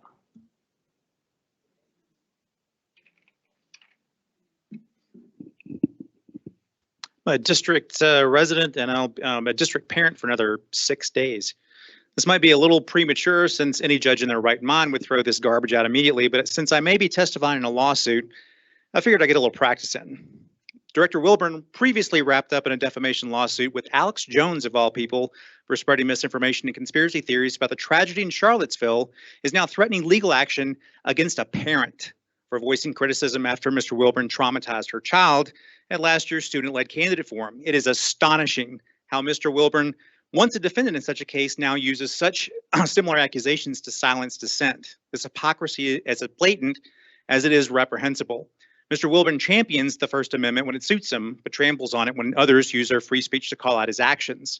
So let's be clear. The First Amendment protects freedom of speech, including the criticism of elected officials like Mr. Wilburn, especially when that criticism is based on concerns for children's exposure to age-inappropriate content. It's alarming considering its complete lack of judgment at a student-led forum where you use shock value to score political points while simultaneously destroying his argument about porn being available in school libraries. One has to wonder if these are the tactics he teaches to aspiring public servants at Charis Bible College. But this is all on par for the course. Mr. Wilburn has always used intimidation against his critics, including myself. In private forums, he has stooped to calling me a lying, cheating, immoral, Satan-worshiping SOB and expressed wishes of physical harm towards me. This behavior is not just unprofessional, it's unbefitting an elected official whose duty is to serve the community.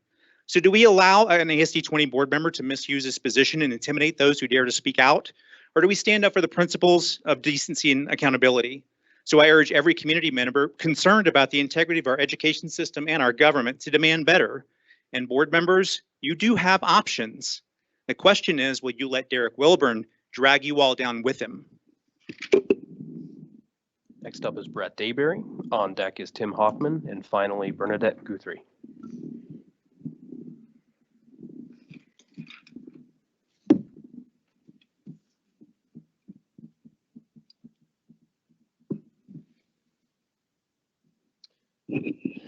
Of the thousands and thousands. Hold on. I good? Yeah, we'll restart the time. Of the thousands and thousands of school books, this book was the third most challenged book in the entire country this previous school year. It was removed and given restricted accessibility in 14 states in the last 2 years. For 3 of these members, to imply that their hands are tied is a farce. I've heard from a growing number of stakeholders in D20, many of whom contributed their finances, time, and effort to get Nicole and Aaron on this board. They are extremely disappointed in your decisions to not even review this book. You have rejected the values of those that have put you where you are today. That's why Heather's not sitting up there right now. Why do I stand here meeting after meeting discussing this issue? Because of the 8 billion people in the world, the very reason this book remains in my granddaughter's library comes down to the decisions made by 3 people, Lauren, Nicole, and Aaron. And according to current policy, it will remain there for the entirety of her high school experience. As a wise, dear friend reminded me, to not stand is to submit. To remain silent is to consent.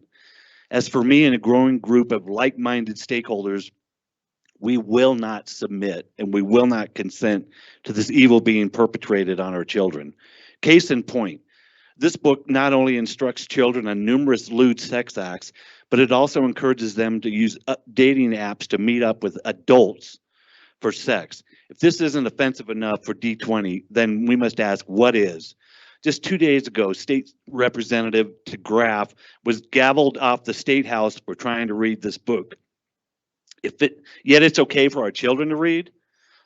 This cannot be swept under the rug. Policies need to be changed and board members need to be replaced. Thank you. Your time is Our up. children are far too. Thank you. Your time is up. Next up is Tim Hoffman, and followed by Bernadette Guthrie.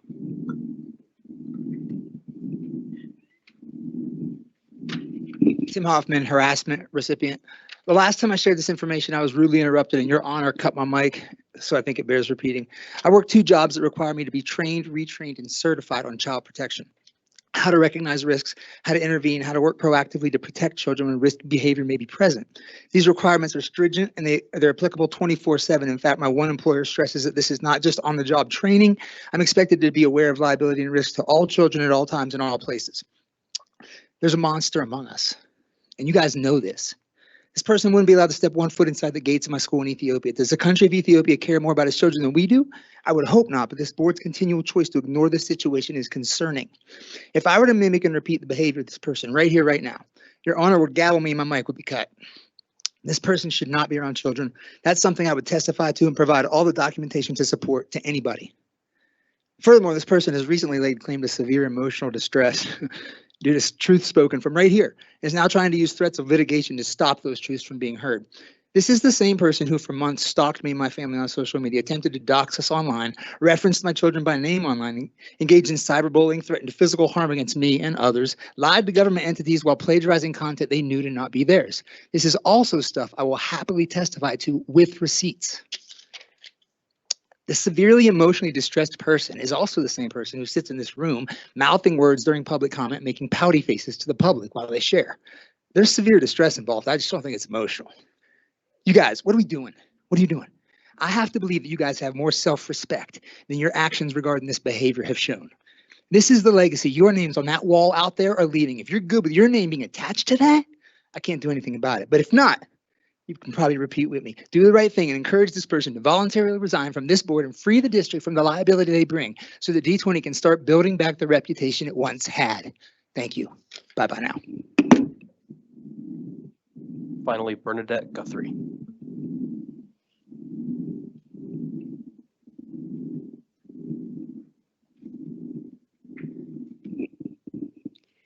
Two weeks ago, I received a cease and desist letter in the mail from a lawyer friend of Derek Wilburn.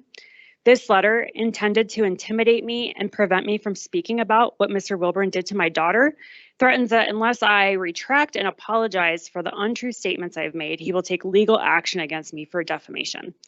Therefore, I will spend the next 1 minute and 30 seconds apologizing for the following untrue statements that I have made about Derek Wilburn.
Speaking of my daughter, she's had the new Taylor Swift album on repeat, and one song in particular had some lyrics that really seemed fitting here. In plain sight you hid, but you are what you did, and I'll forget you, but I'll never forgive the smallest man who ever lived.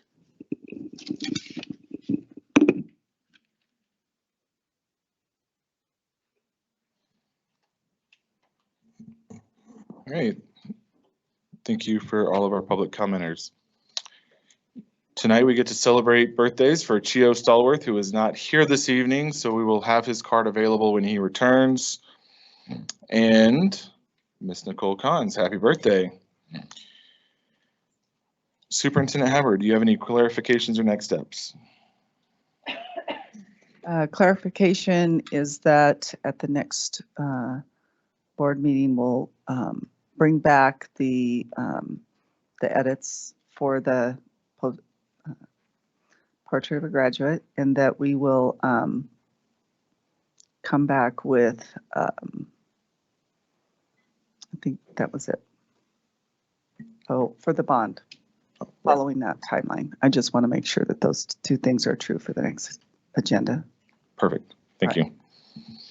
We are down to 25 attendees. We peaked at 35. Ms. Hester, you were the winner when we were doing that, so congratulations. I wasn't sure if you wanted to know how many people are online, so I didn't tell you at that point. The other thing I wanted to mention as we move in, next week is graduations. So this is our last board meeting for May. So congratulations to all of our graduates that are coming up. We're really looking forward as a board to celebrate you next week and all of the accomplishments. So enjoy. Board, was our business this evening focused on activities that promote and honor our mission statement, our belief statements, and our global end statement that reminds us that all students will have the knowledge, skills, and character necessary for successful transition to the next level, and upon graduation will be fully prepared for success? Did the board hear information tonight that would require the review or revision of a policy? So the library talking about, or not the library, but the opt-in side of things, I think would be the, we're going to look at. Right. Did the board hear information tonight that would require new policy? Did the board hear information tonight that the board would like to include on a future agenda? Ms. Yanez. I wrote it down on this part. I finally remembered. We talked about putting the state demographer visit on a future agenda, which would be probably really good information. Great, thank you. All right. With that, that is all of the business for this evening. This meeting is adjourned.